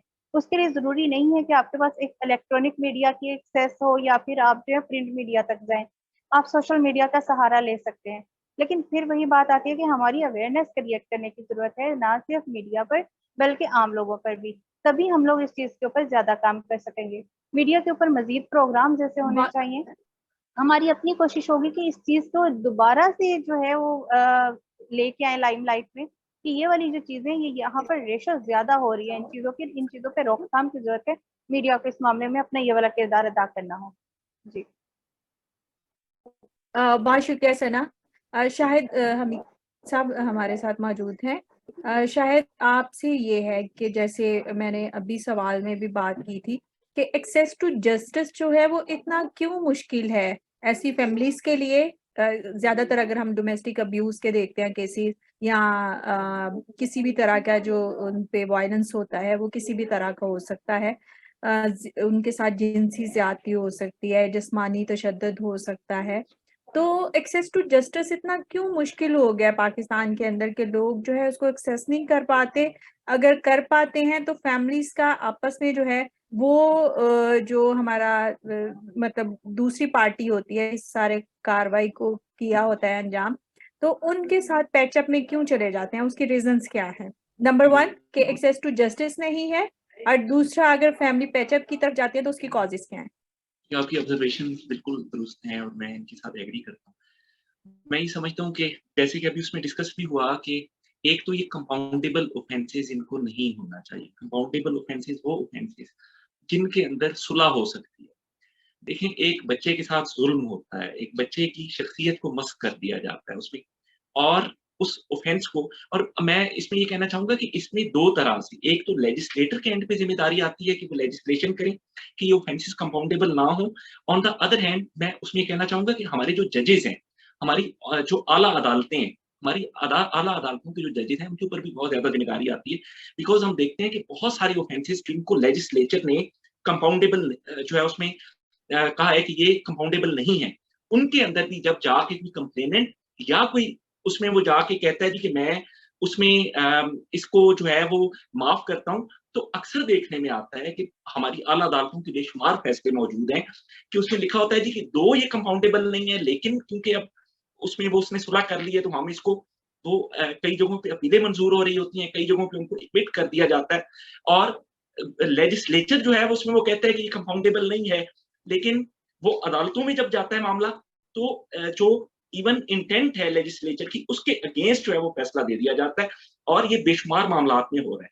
मैं ये कहना चाहूँगा कि दोनों सतह पर, एक तो लेजिस्लेचर इसको जो है वो इन तमाम ऑफेंसेस को जो है वो कंपाउंडेबल ना रखे, ये उसमें कंपाउंडेबल ऑफेंसेस नहीं होने चाहिए। ऑन द अदर हैंड जजेस को भी उसमें जो आला अदालतें हैं हमारी, उनको भी उसमें इस बात पे बहुत स्ट्रिक्ट होना चाहिए कि ऐसे मामलात जिनको लेजिस्लेचर ने जो है वो कहा है कि ये कंपाउंडेबल नहीं है, तो वहाँ पे अगर कोई आके सुलह करता भी है, तो वो सुलह जो है वो उसमें नहीं होनी चाहिए। और इसमें इन्वेस्टिगेशन का जो प्रोसीजर है, उसके हवाले से भी अमेंडमेंट्स होनी चाहिए कानून के अंदर। मिसाल के तौर पे उसमें बाद में फौरी तौर पे, जैसे कि उसमें 164 की स्टेटमेंट्स जो है वो रिकॉर्ड हो रही होती हैं हमारे कुछ केसेस के अंदर, उसमें इवन हमारे जो ज़ाब्ता फौजदारी है उसके अंदर भी अमेंडमेंट है कि जैसे ही उसमें इस तरह का कोई मामला होगा, चंद ऑफेंसेस के अंदर है, जैसे स्पेशली खवातीन के अगेंस्ट जो उसमें ऑफेंसेस हो रहे होते हैं, तो उसमें है कि उसमें फौरी तौर पे उनकी 164 की स्टेटमेंट जो है वो मजिस्ट्रेट के सामने जो है वो रिकॉर्ड जो है उसमें वो की जाएगी। मैं समझता हूँ कि इसमें फर्दर उसमें जो है वो अमेंडमेंट्स उसमें होनी चाहिए कि ऐसे जो मामलात हैं उसमें एविडेंस फौरी तौर पे जो है वो जुडिशियल ऑफिसर्स के सामने जो है उसमें वो रिकॉर्ड हो, ताकि वो फाइल का हिस्सा हो। बाद में अगर विटनेसेस जो है वो डेविएट भी करते हैं, बाद में वो अगर किसी प्रेशर या किसी जो है वो लालच के ज़रिए असर जो है वो उसमें अपने बयान से हटते भी हैं, तो केस जो है वो इफेक्ट नहीं होना चाहिए। तो मैं ये समझता हूँ कि प्रोसीजरल भी, और फिर हमारे यहाँ लेजिस्लेशन में तब्दीली की भी ज़रूरत है।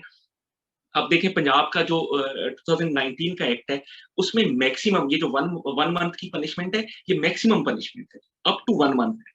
यानी एक बच्चा, किसी ने एक बच्चे की जो है उसमें शख्सियत पे इतना ज्यादा उसने वो चाइल्ड लेबर करवाई, उसने उसकी शख्सियत के अगेंस्ट काम किया, उसने जो है वो जिससे उसकी सेहत इफेक्ट हो सकती है, जिससे उसकी शख्सियत इफेक्ट हो सकती है, और जिससे उसकी एजुकेशन से वो डिप्राइव हुआ, और उसके लिए सजा क्या है, मैक्सिमम अब 1 महीना, यानी वो ज्यादा से ज्यादा भी अगर जो वो आमतौर पे रहम करते हुए दी जाएगी तो वो 1 हफ्ते की दी जाएगी, या हो सकता है इससे भी कम, हो सकता है कहा जाए कि अभी मिनिमम लिमिट ही नहीं है, और फाइन कितना है जी, वो मैक्सिमम 50,000 रुपीज है। तो और वो उन लोगों के लिए, क्योंकि आमतौर पे ये ऑफेंसेस जिन के साथ उसमें एसोसिएट किए जाते हैं, वो तो फाइनेंशियली भी स्ट्रांग होते हैं और उसमें फाइनेंशियली जरा ज्यादा, तो उनके लिए तो ये कोई सजा ही नहीं है। तो इसमें इन सजाओं को भी बढ़ाया जाना चाहिए जी, और इन्वेस्टिगेशन के लिए भी हवाले से ज़ाब्ता फौजदारी में भी उसमें तब्दीलियाँ आनी चाहिए, और दीगर जो इसमें कवानीन जो एप्लीकेबल लॉज हैं और प्रोसीजर्स जो हैं वो ज़रा आसान होने चाहिए। इसी सूरत में एक्सेस टू जस्टिस जो है जी, वो भी उसमें होगी, और ये स्टेट की मुद्दत में ये तमाम मामला जो हैं, ये स्टेट की मुद्दत में होने चाहिए। स्टेट को फैसिलिटेट करना चाहिए, फाइनेंशियली भी स्टेट को जो है वो फैसिलिटेट करना चाहिए ऐसे तमाम मामलात को, लॉयर्स वगैरह के हवाले से, जो दीगर तमाम उसमें गो के प्रोसिक्यूटर्स होते हैं, लेकिन इसको ज़रा स्पेशली जो है वो इन मामलात को उसमें स्पेशली उसमें बहुत शुक्रिया शाहिद साहब। अच्छा, आपसे जो है ना, मतलब जो हमारा थर्ड राउंड है ना, उसमें ये है कि हमारी जो रिकमेंडेशंस हैं, सजेशंस हैं, खास तौर पर डोमेस्टिक चाइल्ड लेबर की रोकथाम को खत्म तो नहीं कर सकते पाकिस्तानी कंट्री के अंदर, एक ऑप्टिमिस्टिक सोच जो है वो हम रखते तो हैं, लेकिन इसको किसी हद तक कम किया जा सकता है थ्रू लेजिस्लेशन, थ्रू सोशल जो हमारे एटीट्यूड्स हैं, और जहां पर बच्चे काम कर रहे होते हैं अपने अपने मतलब उन घरों के अंदर, या उन जो क्या कह सकते हैं जहां पर वो काम कर रहे होते हैं, उनको जो है वर्किंग एनवायरनमेंट जो है वो सेफ दिया जा सकता है।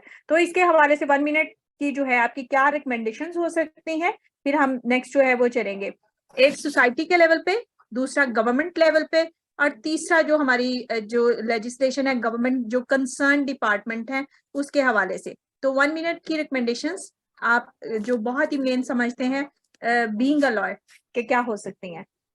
देखिए, मैं इसमें ये कहना चाहूँगा, एक तो हमारी एनजीओज़ को इसमें बहुत ज़्यादा उसमें रोल प्ले करना पड़ेगा। एक बात वैसे मैं देखता हूँ कि हमारी ना ये जो डोमेस्टिक वर्कर्स हैं, जनरली जो देखते हैं, बिकॉज़ जो आम तौर पे ज़्यादातर जो डोमेस्टिक जो उसमें चाइल्ड लेबर उसमें जो शिकार हैं बच्चे, ये डोमेस्टिक वर्कर्स के ही बच्चे हैं।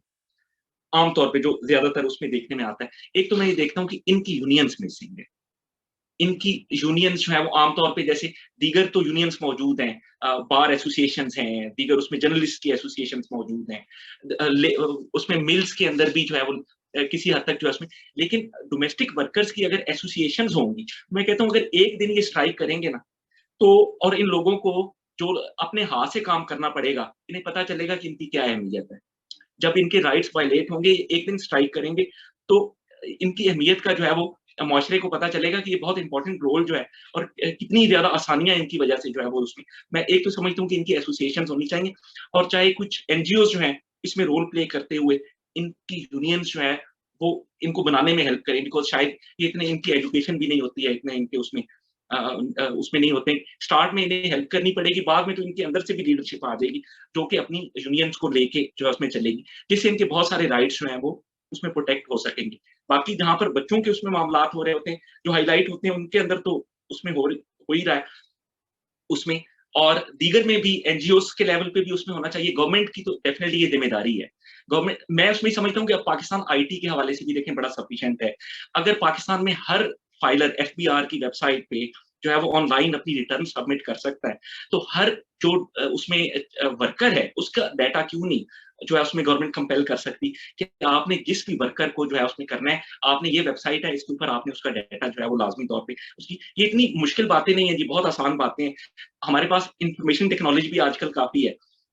हम उसमें देखते हैं, जहाँ पे हम चाहते हैं वहाँ पे हम उसमें वो कर लेते हैं। हमने अगर एफबीआर के पास इतना उसमें है, इसी मुल्क का एफबीआर है ना जी, जिसके पास उसमें वेबसाइट्स हैं, और हर जो है उसमें शहरी अगर चाहे तो वो अपनी रिटर्न फाइल कर सकता है, और बहुत ज़्यादा लोग उसमें वो करते हैं। तो ये इनका डाटा जो है वो क्यों नहीं हो सकता? इसके लिए भी जो है उसमें वो बाकायदा फोरम प्रोवाइड किया जा सकता है, और उसके बाद मुख्तलिफ महकमों को, जैसे मैं यहाँ पे उसमें वैसे कहना चाहूँगा कि एक इदारा बहुत अच्छा काम भी कर रहा है, जैसे child protection and welfare bureau है। तो कुछ ऐसे मामलात जहाँ पे उसमें वायलेंस उसमें हुआ है, तो वहाँ पे child protection and welfare bureau ने भी खासा अच्छा काम किया है। और इवन इन्होंने अपनी मुद्दत में भी फैसलाबाद में मैंने देखा है कुछ मुकदमात भी इन्होंने दर्ज करवाए हैं। तो ऐसे जिम्मेदारी जो है वो कुछ डिपार्टमेंट्स को, जैसे लेबर डिपार्टमेंट है, उसको जरा मजीद फाल करते हुए जिम्मेदारी दी जा सकती है कि वो इंश्योर करें कि अगर कहीं पे जो है उसमें जो जहां पे भी वर्कर्स हैं तो क्या उनके राइट्स जो है वो इंश्योर हो रहे हैं, और कहीं पे अगर उसमें बच्चे के हवाले से तो डेफिनेटली इसको तो होना ही नहीं चाहिए। अगर वो अंडर एज है तो फौरी तौर पे जो है उसमें कार्रवाई जो है उसमें उस पर की जानी चाहिए। बहुत शुक्रिया शाहिद साहब आपका। शहरियार शम्स जो है वो हमारे साथ हैं, तो लीगल साइड को देखते हुए शहरियार आपकी क्या रिकमेंडेशंस हैं कि चाइल्ड लेबर जो है, डोमेस्टिक चाइल्ड लेबर, इसकी रेशो को पाकिस्तान में कैसे कम किया जा सकता है और वर्किंग एनवायरनमेंट को कैसे सेफ जो है वो बनाया जा सकता है?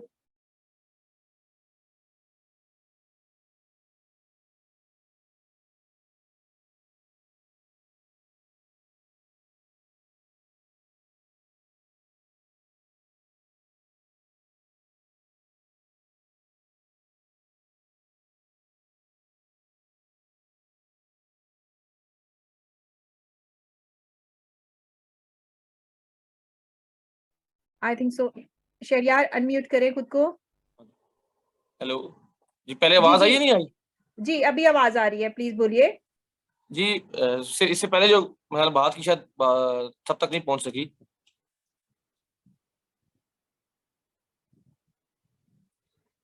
हेलो हेलो शहरियार हम आपको सुन सकते हैं। सवाल ये है, जी, सवाल ये शहरियार हम क्वेश्चन आपको सुन सिस्टम है। सकते हैं। जी जी मैं बात कर रहा कि एक बड़ा जो बेसिक प्रिंसिपल है या कॉन्सेप्ट है कि रियासत हर बच्चे की गार्डियन है और उसने अपना प्रोएक्टिव रोल अदा करना है, prevent the abuse of children. लेकिन हमारे यहाँ देखा जाए तो पाकिस्तान के अंदर इस चाइल्ड लेबर या डोमेस्टिक चाइल्ड लेबर या कमर्शियल चाइल्ड लेबर को खत्म करना इंतहाई मुश्किल कदम होगा, क्योंकि हम लोग इतना इवॉल्व हो चुके हैं चीजों के अंदर कि हम उसको एक्सेप्ट कर चुके हैं। तो जहाँ कानून साजी की बात है, कानून तो पहले भी बात हुई कि बनाए गए हैं, लेकिन उनकी इम्प्लीमेंटेशन का सबसे बड़ा क्वेश्चन है कि उसको in true letter and spirit implement कौन करेगा। हर तहसील, हर जिले में चाइल्ड लेबर के डिपार्टमेंट्स मौजूद हैं, लेबर वेलफेयर डिपार्टमेंट्स मौजूद हैं, लेकिन क्या वो इस कदर फॉल हैं? क्या वो बच्चों की वेलफेयर के लिए काम कर रहे हैं? ये एक सवालिया निशान बनता है। उसके अलावा देखा जाए जो राइट्स, क्योंकि हम काम को रोक नहीं सकते, बच्चों ने काम करना है और अपने घरों को चलाना है या अपने वालिदैन को सपोर्ट करना है, तो इसके साथ साथ इंश्योर किया जाए कि जो बच्चे मिनिमम एज के साथ काम कर रहे हैं, जो अंडर एज नहीं है, उनकी सोशल सिक्योरिटी नेट के अंदर प्रोटेक्शन बहुत जरूरी है। उनको उस सोशल सिक्योरिटी नेट के अंदर लाया जाए, जो बेनिफिट्स डिक्लेयर किए हैं कानून ने वो उनको दी जाए ताकि उनकी माली मावनत हो सके। दूसरा, स्टेट ऐसी इकदाम को फरोग दे कि जिस आर्टिकल 25A कहता है कि बच्चों को 16 ईयर्स तक तालीम कंपल्सरी दी जाएगी। तो जो बच्चे स्कूल नहीं जा रहे उनकी लिस्ट मुरतब की जाए और उनको स्कूल भेजा जाए ताकि वो आला तालीम हासिल करके या एटलीस्ट मेट्रिकुलेशन करके को जॉब ढूंढ सकें और बाज़ी तरीके से नौकरी करके अपने घर को चला सकें। जी मैं साजिया। बहुत शुक्रिया शहरियार आपका। मैं बहुत इसके अच्छी थोड़ा सा बता रिकमेंडेशंस है। वजाहत साहब मैं आपकी तरफ आऊंगी सना के बाद, आप इसको कंक्लूड कीजिएगा अपनी रिकमेंडेशंस के साथ ना। वजाहत साहब मैं सना से बात कर लूं कि आप पहले बात करना चाहेंगे? प्लीज करें, आप करें। जी थैंक यू। सना आप कैसे देखते हैं कि जो मीडिया है वो एक तो सोशल बिहेवियर्स जो हैं, जिन घरों के अंदर डोमेस्टिक वर्कर्स जो हैं, खासतौर पर जो चाइल्ड गर्ल्स हैं या बॉयज हैं वो काम करते हैं, तो वहां पर उनका एटीट्यूड्स जो है वो थ्रू मीडिया कैसे चेंज हो सकता है? और जो लेजिस्लेशंस है, लाइक जैसे अवेयरनेस जो है वो लोगों को नहीं है कि कुछ लेजिस्लेशन जो है वो बनी हुई हैं, या कोई कमीशन जो है या कोई ब्यूरो जो है या कंसर्न डिपार्टमेंट जो है वो किस तरह से जो है देखते हैं कि हम बच्चों को जो है वो प्रोटेक्शन सिस्टम जो है वो प्रोवाइड कर सकते हैं। तो इस सारे जो गैप है जिसमें हम कह सकते हैं कि पब्लिक प्राइवेट पार्टनरशिप को जो है वो स्ट्रॉन्ग करने के लिए कि एक तो अवेयरनेस की कमी है, दूसरा गवर्नमेंट के इदारे जो है वो उस तरह से फॉल नहीं है, तो लोगों तक जो है अवेयरनेस पहुंचाने के लिए मीडिया का क्या रोल हो सकता है? बिल्कुल। सबसे पहले तो बात ये है कि जब हम लोग देखते हैं डोमेस्टिक वर्कर्स तो ये किन इलाकों से बिलोंग करते हैं, तो ज़्यादातर तहसीलें या फिर नवाही गांव होते हैं जहाँ से इन बच्चों को लाया जाता है और फिर उसके बाद में इन्हें आगे भेजा जाता है। सबसे पहले तो हमें इस चीज़ की ज़रूरत है कि जो हमारे लॉज हैं उसकी इम्प्लीमेंटेशन ठीक करें। उन इलाकों में, उन कम्युनिटीज में जो है हम लोग एक अवेयरनेस क्रिएट करें, उनको अलर्ट करें कि आप लोग जिन बच्चों को भेज रहे हैं वो बाद में किन हालत में वापस आते हैं और उनके साथ वहाँ पर क्या सलूक किया जाता है और उनके अपने राइट्स क्या हैं। इसके हवाले से एनजीओज को और खास करके उन अफराद को जो कि इससे मुतासिर हो गए हैं उनको ट्रेन करने की जरूरत है, क्योंकि उनको वापस हमने अपनी जो है सोशल सर्कल में वापस भी लाना है। उन लोगों के रिहेबिलिटेशन सेंटर्स लाजमी बनने चाहिए ताकि वो लोग जो हैं वो दोबारा से माशरे में उसी हिसाब से अपना जो है इनपुट दे सकें। जब हम लोग इन बच्चों की बात करते हैं तो सबसे बड़ा मसला हमारा पॉवर्टी का भी है, फिर हमारी जो फैमिली साइज है बहुत बड़े हैं इन लोगों में, वो थोड़े से उन उसके हवाले से अवेयरनेस क्रिएट करने की ज़रूरत है। और इसके अलावा जो है वही बात आ जाती है कि लॉज जो है वो इम्प्लीमेंटेशन उनकी सही होगी, जस्टिस तक एक्सेस होगी आपकी सही से, तो आप इन चीज़ों के साथ कहीं ना कहीं हद तक निपट सकते हैं। क्योंकि हम लोग इन चीज़ों को ख़त्म नहीं कर सकते। हाँ, ये है कि हम लोग उनके साथ अपने कुछ सेफ्टी मेजर्स कर सकते हैं या फिर हम लोग उस चीज़ के हवाले से काम कर सकते हैं कि इसको कम किया जा सके। मीडिया की जब हम इस हवाले से बात करते हैं तो मीडिया पे जब हम लोग इन चीज़ों को आएंगे तो मीडिया उसके हिसाब से एक कैंपेन के लिए अच्छा टूल साबित हो सकता है। हम लोग जब अवेयरनेस सेशन करें तो हम लोग उसमें मीडिया को इन्वॉल्व कर सकते हैं। जब हम लोग उन कम्युनिटीज को मोबिलाइज कर रहे होंगे इस चीज़ के ऊपर तो हम लोग मीडिया को इसमें इन्वॉल्व कर सकते हैं। मीडिया उसके ऊपर, जैसे कि मैंने पहले कहा, कि अपने प्रोग्राम्स के जरिए अपनी जो है कई ऐसी कैंपेन्स जो लॉन्च होती हैं और मीडिया के ऊपर आती हैं उनके जरिए उस चीज़ को आगे लेके आ सकता है। आपको याद होगा कि मी टू कैंपेन जब शुरू हुई थी तो सोशल मीडिया और इलेक्ट्रॉनिक मीडिया के ज़रिए ही आगे लाया गया था। तो इसी तरह से हम लोग मज़ीद ऐसी कोई कैंपेन शेयर कर सकते हैं जो कि मीडिया के ज़रिए थ्रू आउट द कंट्री या फिर हम लोग वर्ल्ड वाइड भी इसको चला सकते हैं। और उस हवाले से मेरा ख़्याल है कि हमारे जो ये बच्चे हैं, ये ना सिर्फ़ वो वापस उस धारे में शामिल हो जाएँगे जिससे वो टूटे हैं, बल्कि इसके साथ-साथ वो बच्चे भी जो कि इन हालात का शिकार हो रहे हैं लेकिन अभी किसी तरह से वो एक्सेस में नहीं आ रहे या उनको पता नहीं है कि उनके साथ क्या सलूक हो रहा है, क्योंकि बच्चे इतने छोटे कि उनको नहीं पता कि उनके साथ जिस्मानी या जिनसी या फिर मेंटली जो है वो क्या टॉर्चर या वायलेंस किया जा रहा है। तो मेरा ख्याल है कि इन चीज़ों के ऊपर काम करने की ज़रूरत है और मीडिया को हम लोग उसी सिलसिले में इन्वॉल्व भी कर सकते हैं। इसके अलावा जो हमारी हेल्पलाइंस हैं, उसको कॉल करने की ज़रूरत है, क्योंकि जब हम लोग ऐसी किसी हेल्पलाइन पे कॉल करते हैं तो अमूमन वो बंद मिलती है। तो अगर हम इस चीज़ के ऊपर लोगों में अवेयरनेस क्रिएट करेंगे और हम लोग उसकी कैंपेन्स शुरू करेंगे तो मेरा ख्याल है कि काफ़ी हद तक इफ़ेक्टिव होगा, क्योंकि कम्युनिटीज़ मोबिलाइज़ करना और उसको मीडिया के ज़रिए कैंपेन में शामिल करना बहुत ज़्यादा ज़रूरी है और वक़्त की ज़रूरत भी है। जी नाज़िया। शुक्रिया सना। तमाम स्पीकर्स ने जो है काफ़ी अच्छी रिकमेंडेशंस जो है वो दी हैं, जिसमें है कि एक तो लैक ऑफ यूनियन है कि जो डोमेस्टिक वर्कर्स हैं उन्हीं के बच्चे ज़्यादा डोमेस्टिक वर्क में जो है वो आगे इन्वॉल्व होते हैं। ये किसी हद तक बहुत ठीक बात है। फिर इनकी रजिस्ट्रेशन जो है वो उस तरह से नहीं होती, रजिस्टर्ड नहीं होते। गो के डोमेस्टिक वर्कर्स और होम बेस्ड वर्कर्स दोनों जो है, लेबर डिपार्टमेंट ने इनको रजिस्टर्ड करना शुरू किया था, लेकिन ऑनलाइन जो डाटा जो है ना अभी तक पंजाब के अंदर वो मौजूद नहीं है कि कितने डोमेस्टिक वर्कर्स जो हैं वो मौजूद हैं पंजाब के अंदर। दूसरा जो है स्कैटर्ड है इनका डाटा, बिल्कुल एग्री करते हैं आपसे।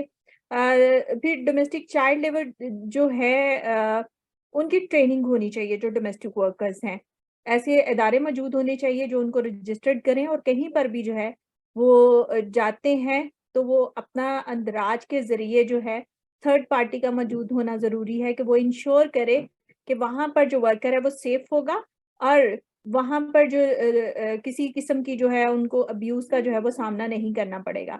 फिर जैसे अभी केसेस का हम देख रहे हैं, रिजवाना जो है वो बेहतरी की तरफ आ रही है और अनफॉर्चुनेटली फातिमा जो है तो उसकी तो डेथ हो गई। लेकिन ऐसे बच्चे जो किसी ना किसी वायलेंस का जो है शिकार होते हैं तो रिहैबिलिटेशन सेंटर्स जो हैं वो उनको उन ट्रॉमा से निकालने में बहुत बेहतर किरदार जो है वो अदा कर सकते हैं। फिर उनकी एजुकेशन को जो है कॉन्स्टिट्यूशन ऑफ पाकिस्तान जो है वो इंश्योर करता है कि तमाम बच्चों के लिए जो है वो तालीम जो है वो मैट्रिक तक फ्री ऑफ कॉस्ट होगी और अगर उसको लाजमी भी कर दिया जाए तो काफ़ी हद तक जो है इसकी रेशो में जो है वो कमी लाई जा सकती है। तो वजाहत साहब ये कुछ ऐसी रिकमेंडेशंस थी जो हमारे साथ जो आपके जो स्पीकर्स हैं उन्होंने दी, तो अब मैं चाहती हूँ कि आप इसको कंक्लूड करें अपनी रिकमेंडेशंस के साथ और वे फॉरवर्ड्स के साथ, खास तौर पर लेजिस्लेशन को लेकर और जो कंसर्न डिपार्टमेंट हैं कि उनको कैसे फंक्शनल किया जा सकता है कि अगर जो है बंदे जो हैं किसी भी तरह की ज्यादती का शिकार होते हैं तो एक्सेस टू जस्टिस जो है वो उनके लिए हर्डल्स ना वहां पर बने, बल्कि वो वहां पर जाकर अपने केस को जो है वो बेहतर तरीके से रजिस्टर्ड कराएं, और लेजिस्लेशन पे इम्प्लीमेंटेशन जो है वो किस तरह से जो है वो होनी चाहिए, और जो लॉज जो है वो किसी ना किसी तरह से अगर प्रोटेक्ट कर रहे हैं चाइल्ड को, तो उनके ऊपर जो है इम्प्लीमेंटेशन को कैसे स्ट्रॉन्ग जो है वो बनाया जा सकता है। थैंक यू जी, बहुत शुक्रिया नाज़िया साहिबा। मैंने अभी चैट बॉक्स में पॉलिसी ब्रीफ शेयर किया है, the legal framework for domestic labour in Pakistan. ये policy brief national commission on the rights of the child ने जो है लॉन्च किया था, ये उसकी सॉफ्ट कॉपी है। उसके अलावा मैंने एक आर्टिकल लिखा था quality on the child housemates, ये भी पब्लिश हुआ है, ये भी शेयर किया है। तो इस पॉलिसी ब्रीफ के अंदर इन डिटेल जो है सारे लॉज को, पाकिस्तान के और इंटरनेशनल लेजिस्लेशन को चाइल्ड डोमेस्टिक लेबर के ऊपर जो है वो एक्सप्लेन किया गया है, और in detail recommendations for the parliamentarian, provincial assemblies, for the government and enforcement agencies, for the judicial bodies, district judiciary and higher judiciary, national and provincial human rights commission and for the civil society organisation, वो इसके अंदर मौजूद है। मैं briefly उन सारों को इधर थोड़ा थोड़ा एक्सप्लेन करके फिर इसको कंक्लूड कर देता हूँ।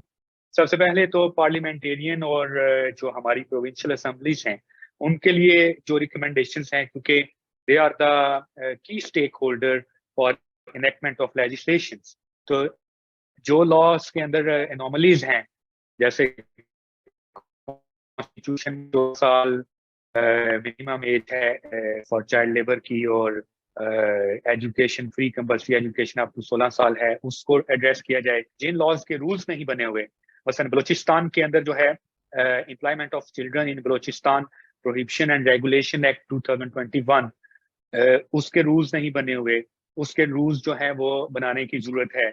इसी तरह जो लाइट वर्क की डेफिनेशन है उसको क्लियरली हर लॉ के अंदर जो है वो डिफाइन करने की जरूरत है। उसके अलावा जो है पंजाब गवर्नमेंट को जो है immediately introduce the rules and framework under the Punjab domestic work act 2019, उसको जो है वो करने की जरूरत है। उसके अलावा पाकिस्तान ने जो ILO डोमेस्टिक वर्कर्स कन्वेंशन 2011 जो है वो अभी तक रेटिफाई नहीं किया हुआ, उसको रेटिफाई करने की जरूरत है। और इसके अलावा जो पार्लियामेंटेरियंस हैं उनके पास अथॉरिटी होती है कि वो कोई भी नई लेजिस्लेशन जो है वो पार्लियामेंट में इंट्रोड्यूस कर सकते हैं, as well as to amend the any existing legislation, उसके अंदर कोई अमेंडमेंट करने की जरूरत है।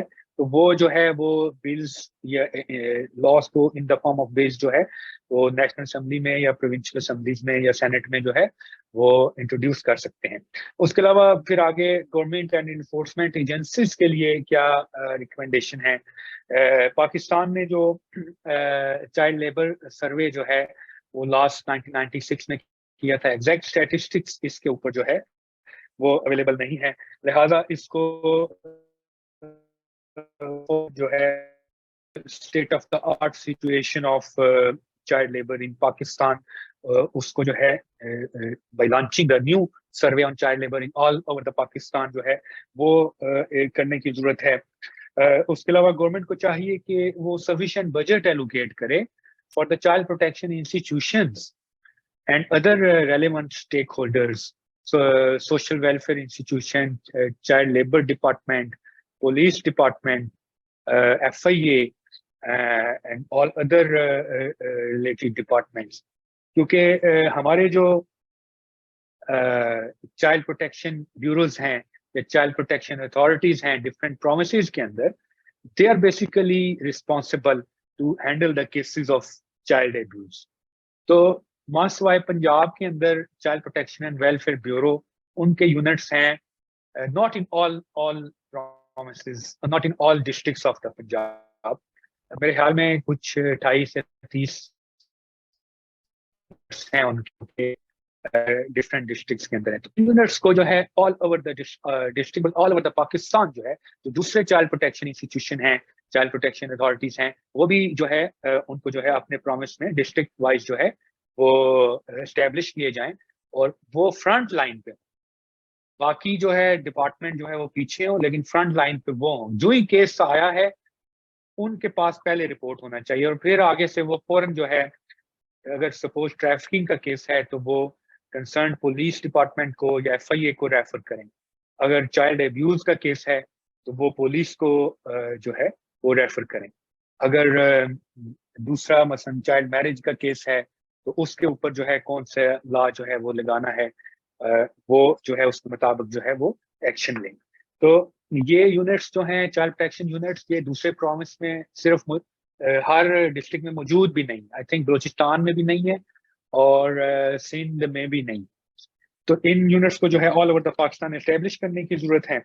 उसके अलावा फिर जो है हमारा जो जुडिशल सिस्टम है, इसकी जो है कैपेसिटी बिल्डिंग करने की जरूरत है इनको, ताकि जजेस को जो है चाइल्ड प्रोटेक्शन लॉज के ऊपर जो है वो फुल नॉलेज हो कि जो ही चाइल्ड का केस आया है, चाइल्ड अब्यूज का, चाइल्ड लेबर, तो किन जो है सेफगार्ड्स को जो है या किन प्रिंसिपल को मद्देनजर रख के केस का फैसला करना है। 4 गाइडिंग प्रिंसिपल्स हैं: best interest of the child, non discrimination, right to participation and right to dignity. इन 4 प्रिंसिपल्स को जो है वो सामने रख के children in conflict with the law, children in contact with the law का कोई भी केस अगर आए तो जजेस को इन 4 प्रिंसिपल को, ये प्रिंसिपल UNCRC का जो कन्वेंशन है उसके अंदर जो है UNCRC कमेटी ने ये प्रिंसिपल जो है अडॉप्ट किए हैं और उस कन्वेंशन के अंदर भी मौजूद है। तो जुडिशरी की जो है वो सेंसिटाइजेशन करने की जरूरत है। और दूसरा सबसे इम्पोर्टेंट चीज के चाइल्ड लेबर के जो केसेस हैं या चाइल्ड ट्रैफिकिंग के केसेस हैं, ट्रैफिकिंग का मैं इसलिए बार बार जिक्र कर रहा हूँ कि चाइल्ड ट्रैफिकिंग में 2 किस्म के केसेस आते हैं, फोर्स लेबर के एंड कमर्शियल सेक्सुअल एक्सप्लॉयटेशन के। तो force labour basically linked with the child domestic labour, क्योंकि in most of the cases child domestic labour is force labour, कि बच्चे को फोर्सली जो है वो पेरेंट्स पेशगी अदायगी लेके उसको फोर्सली भेज देते हैं और फोर्सली फिर उससे जो है वो काम करवाया जाता है। तो यूनाइटेड स्टेट डिपार्टमेंट की ट्रैफिकिंग इन पर्सन रिपोर्ट जो थी 2022 की, उसमें जो है फोर्स लेबर के cases in thousands of the cases, I think 12-13,000 cases all over the Pakistan जो है वो रिपोर्ट किए गए, लेकिन उसमें कन्विक्शन रेट बहुत ही कम, I think less than 5 or 10% conviction rate. तो जब कन्विक्शन ही नहीं होगी या केस कंप्रोमाइज हो जाएगा या पॉलिटिकल इन्फ्लुएंस आ जाएगा, क्योंकि ये जो केसेस रिपोर्ट होते हैं ये रूरल एरियाज के, सिंध और पंजाब के जो रूरल एरियाज हैं जहाँ पे फ्यूडल लॉर्ड्स हैं, पॉलिटिशियंस हैं, वो बेसिकली इन अब्यूजेस में इन्वॉल्व होते हैं।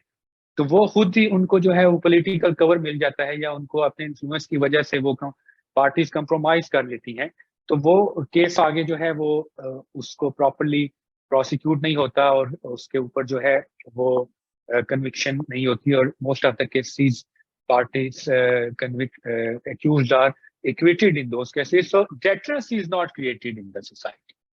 अब एक तैयबा केस या रिजवाना केस में जो है वो सजा होगी तो उससे डेटरेंस तो नहीं क्रिएट होगी जब तक कि लॉ की फुल इम्प्लीमेंटेशन जो है वो at the community level, district level जो है वो नहीं होती। तो चाइल्ड जो है डोमेस्टिक लेबर या चाइल्ड लेबर का खात्मा जो है वो नहीं हो सकता। फिर उसके अलावा सिविल सोसाइटी ऑर्गेनाइजेशंस या NGOs हैं, बहुत सारी NGOs जो है वो काम कर रही हैं पाकिस्तान के अंदर ह्यूमन राइट्स इश्यूज पे, चाइल्ड अब्यूज इश्यूज पे। तो उनका एक बड़ा इम्पोर्टेंट रोल है कि वो जो है गवर्नमेंट डिपार्टमेंट के साथ मिलके या पार्लियामेंटेरियंस के साथ मिलके एडवोकेसी एंड लॉबिंग कर सकती हैं to address the issue of child domestic labour. उसके अलावा वो जो है डिफरेंट प्रोग्राम्स के तहत सेंसिटाइजेशन क्रिएट कर सकती हैं for the people, for the relevant stake holder like judiciary, police, labour inspectors और दूसरे जो बहुत सारे डिपार्टमेंट्स हैं उनकी। और मीडिया पेज को जो है वो जैसे पहले भी इन्होंने कहा है कि मीडिया पेज को हम अवेयरनेस क्रिएट कर सकते हैं थ्रू एडवर्टीजमेंट्स। और आखिरी जो है वो national and provincial human rights institutions हैं। National and human rights institutions का मकसद ये है कि वो मॉनिटर करते हैं जो कि इंटरनेशनल कमिटमेंट्स हैं पाकिस्तान के अंदर, डिफरेंट इंटरनेशनल ट्रीटीज जो कि पाकिस्तान ने रेटिफाई की हैं, तो वो उनके तहत ये मॉनिटर कर सकते हैं कि क्या child labour cases, human child protection किस हद तक जो हो रही है या चाइल्ड राइट्स की किस हद तक जो है वो फुलफिलमेंट हो रही है, और कि क्या स्टेटस है इस वक्त चाइल्ड लेबर का पाकिस्तान के अंदर, क्योंकि एग्जैक्ट स्टैटिस्टिक्स नहीं है। उसके अलावा उनके पास एक कंप्लेंट मैकेनिज्म होता है। जितने भी national human rights institution Pakistan में, जो नेशनल ह्यूमन राइट्स इंस्टीट्यूशंस हैं वो 3 हैं इस वक्त नेशनल लेवल पे। National commission on the rights of the child, national commission on the status of women, national commission on human rights.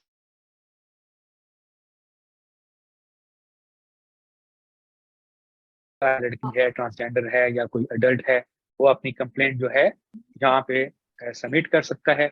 इस कंप्लेंट मैकेनिज्म को जो है वो स्ट्रॉन्ग करने की जरूरत है ताकि जल्दी जो है वो कंप्लेंट जो है वो एड्रेस हो सकें।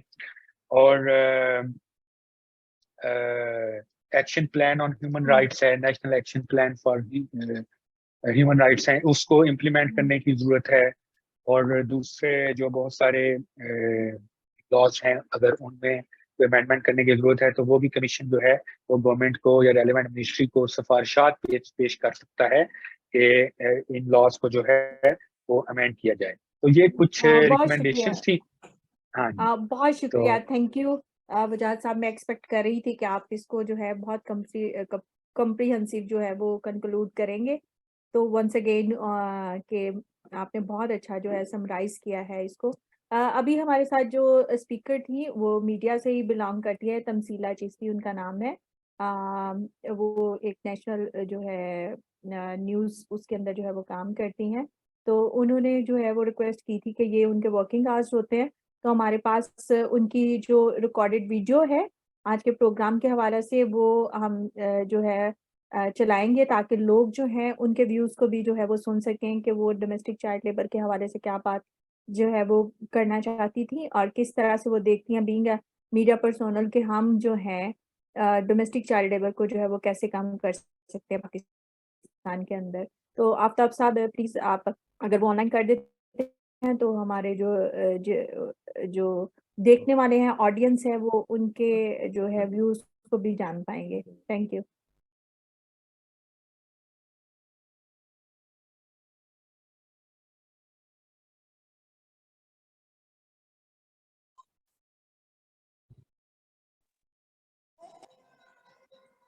घरेलू मुलाजमीन पर तशद्दुद का ये जो वाक़या है ये पहला नहीं है। इससे पहले भी कई ऐसे वाक़यात हो चुके हैं। 2 जो है बच्चे एक घर में मुलाजिम थे, उनको आवाज आ रही है नाजिया? जी आवाज आ रही है, ठीक है, गुड। जान से मार दिया गया था। इससे पहले भी कई ऐसे वाक़यात हो चुके हैं। इस हवाले से देखा जाए तो रिजवाना तो बेचारी खुशकिस्मत है कि उसकी जान बच गई। उन्होंने सिविल जज ने और उनकी अहलिया ने कम से कम इतना रहम कर लिया कि मरने से पहले उसको उसके घर वालों के हवाले कर दिया।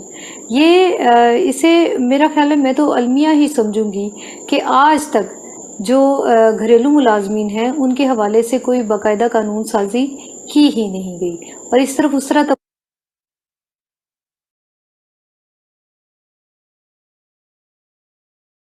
वालों के हवाले कर दिए। ये इसे मेरा ख्याल है मैं तो अलमिया ही समझूंगी कि आज तक जो घरेलू मुलाजमीन हैं उनके हवाले से कोई बाकायदा कानून साजी की ही नहीं गई और इस तरफ उस तरह तवज्जो ही नहीं दी गई। हालांकि अगर इस मामले में अगर पहले से तवज्जो दी गई होती तो आज ये सूरत हाल ना होती। यहाँ एक पहलू जो बहुत ही अहम है वो ये है कि वो जज साहब अच्छी तरह ये जानते हैं कि 15 साल से कम उम्र जो मुलाजिम है उसको घर में नहीं रखा जा सकता। ये बच्ची, इसकी उम्र सिर्फ 14 साल थी, बल्कि गालिबन मेरा ख्याल है कि शायद 14 साल से भी कम ही होगी, लेकिन इसके बावजूद उन्होंने इस बच्ची को रखा। और इस बारे में अब ज़ाहिर केस चल रहा है और जो इतलात हैं उसके मुताबिक तो ये है कि सिविल जज साहब को OSD बना दिया गया है और अब उन्हें भी तलब कर दिया गया है। और अब बच्ची की दादी ने ये इल्ज़ाम लगाया है कि सिविल जज भी उस बच्ची पे तशद्दुद करते थे। तो ये भी हो सकता है अगर वो ये मान भी लिया जाए कि वो तशद्दुद नहीं करते थे, लेकिन वो अपने घर में होने वाले टॉर्चर को देखते तो होंगे, क्योंकि बच्ची की जो यानी कि मेडिकल रिपोर्ट्स हैं उनके मुताबिक ये साफ जाहिर है कि उसके ज़ख़म नए नहीं हैं, पुराने हैं, यानी काफ़ी अरसे से उस बच्ची पे तशद्दुद किया जा रहा था।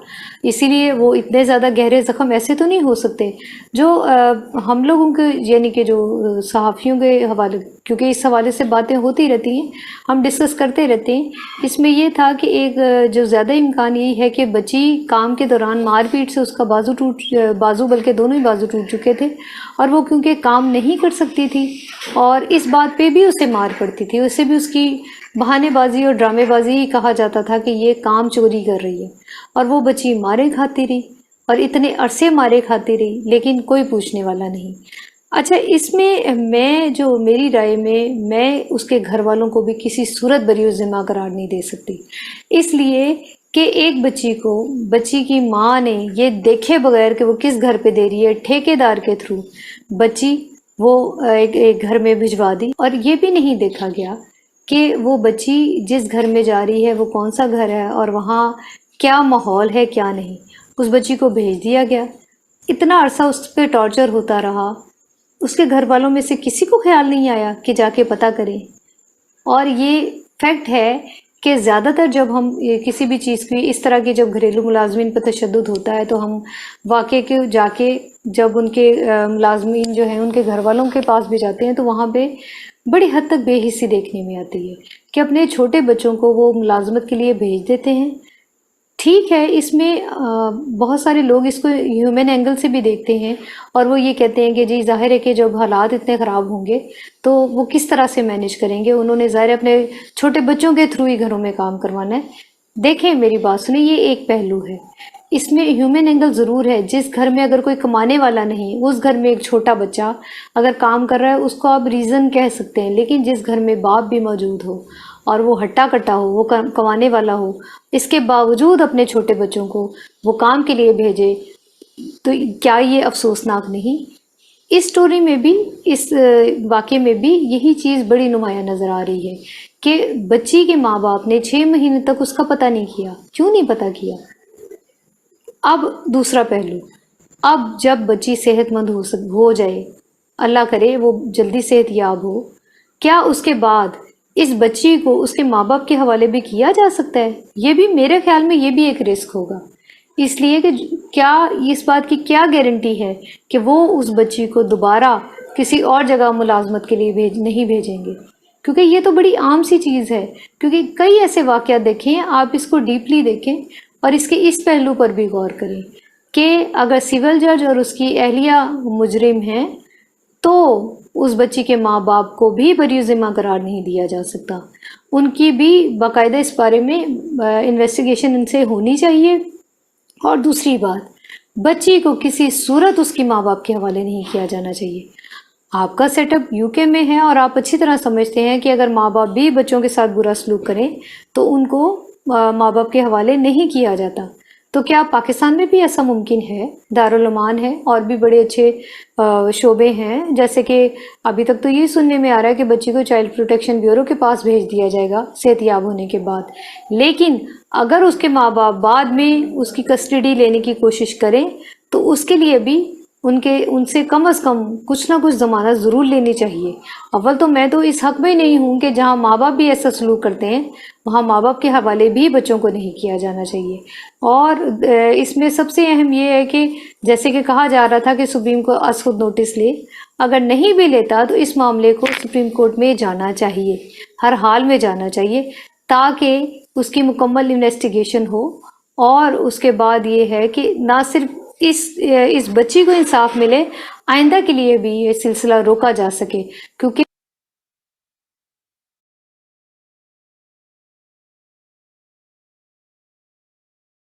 जी नाज़िया। बहुत शुक्रिया आफ्ताब साहब आपका, और बहुत जो है अच्छी गुफ्तगू जो है हमारे साथ तमसीला साहबा ने की और अच्छी रिकमेंडेशंस जो वो दी है। जहाँ पर हम डोमेस्टिक चाइल्ड लेबर के जो ज़िम्मेदार हैं वो रियासत को या उन घरों को ठहराते हैं जहाँ पर उनके ऊपर जुल्म होता है, वहाँ पर फैमिली भी इसकी पूरी की पूरी ज़िम्मेदार है कि वो भी अपने बच्चों को जो है वो ना भेजें वहाँ पर, और उसके लिए ऑल्टरनेटिव जो है वो गवर्नमेंट की ज़िम्मेदारी है कि वो कुछ ऐसा दे जहाँ पर बच्चे जो है वो ट्रेंड हो सकें। तो अभी जो है आफ्ताब साहब को जो है मैं प्रोग्राम का बाकी हिस्सा चलाने के लिए जो है वो रिक्वेस्ट करूँगी, और आप सबका बहुत शुक्रिया कि आपने जो है बहुत अच्छे व्यूज़ जो हैं वो हमारे साथ शेयर किए, बहुत अच्छी रिकमेंडेशंस जो हैं वो हमारे साथ शेयर की कि हम कहाँ-कहाँ पर और किस-किस स्टेज पे जो हैं वो देखते हैं कि ग्रे एरियाज़ जो है वो हमारी सोसाइटी के अंदर हैं, गवर्नमेंट डिपार्टमेंट के अंदर हैं, लॉज़ में हैं, और उनमें कहाँ पर जो है रिफॉर्म्स की ज़रूरत है और कहाँ पर इम्प्लीमेंटेशन गैप्स को जो है वो हम सब मिलके जो है वो काम कर सकते हैं। तो ओवर टू यू आफ्ताब साहब, आप के कैसे इसको लेके आगे thank you very much Nazia. मैं प्रोग्राम को ख़त्म करने से पहले जो हमारे साथियों ने आज गुफ्तगू की उनका शुक्रगुज़ार हूँ कि उन्होंने बहुत ही जो है थॉट प्रोवोकिंग गुफ्तगू हमारे सामने रखी। हमारे लिए बहुत सी रहनुमाई के उसमें पॉइंट्स थे, और मैं समझता हूँ कि आज की गुफ्तगू से ये बात बिल्कुल ज़ाहिर है कि स्टेट और सोसाइटी दोनों इस इश्यू के ज़िम्मेदार हैं, क्योंकि दोनों एक-दूसरे को इन्फ्लुएंस कर रहे होते हैं किसी न किसी सतह पर। तो इस सतह पे जो एक फर्द है उसकी ज़िम्मेदारी भी बनती है कि वो क्या कर सकता है, सोसाइटी की ज़िम्मेदारी इज्तिमाई तौर पे बनती है, और फिर स्टेट की ज़िम्मेदारी भी बनती है। तो हमें ये आवाज़ उठाते रहना चाहिए ताकि हम ये जो एक गैर इखलाकी और गैर इंसानी अमल है, इससे पाकिस्तान को निजात दिला सकें। मुझे आखिर में शुक्रिया अदा करना है अपने तमाम पैनलिस्ट का, जिनमें जनाब शाहिद हमीद ऐवान साहब, वजाहत अली मलक साहब, सना राउफ, शहरियार शमस साहब, और शुक्रगुज़ार हम हैं तमसीला चिश्ती साहिबा का कि जिन्होंने अपनी रिकॉर्डिंग वीडियो में भेजी और हमने प्रोग्राम के दौरान चलाई, और उन्होंने बहुत ही खूबसूरत गुफ्तगू हमारे सामने पेश की। हमें अफ़सोस है कि रिदा सिंधु अपनी मसरूफियत की वजह से हमारे साथ शामिल नहीं हो सकी, और ख़ास तौर पर मैं शुक्रिया अदा करना अपने साथी नाज़िया सरदार साहिबा का, जिन्होंने प्रोग्राम को इंतहाई खूबसूरती से चलाया, और हमारे जो नाज़रीन हैं उनके और हमारे जो स्पीकर्स हैं उनके दरमियान एक पुल का किरदार अदा किया। हमें अपने तमाम नाज़रीन का भी शुक्रिया अदा करना है जो आखिर तक हमारे साथ जुड़े रहे। अगले प्रोग्राम के साथ आपसे फिर मुलाकात होगी। इसके साथ ही हम आपसे इजाज़त चाहते हैं, लेकिन इससे पहले कि हम प्रोग्राम को इख्तिताम तक पहुँचाएँ, मैं अर्ज़ करना चाहता हूँ कि अपने इर्द-गिर्द रहने वाले तमाम इंसानों का ख़्याल रखिए। शायद आपका एक छोटा-सा अमल बहुत से इंसानों की ज़िंदगी में रोशनी भर दे। खुदा हाफ़िज़।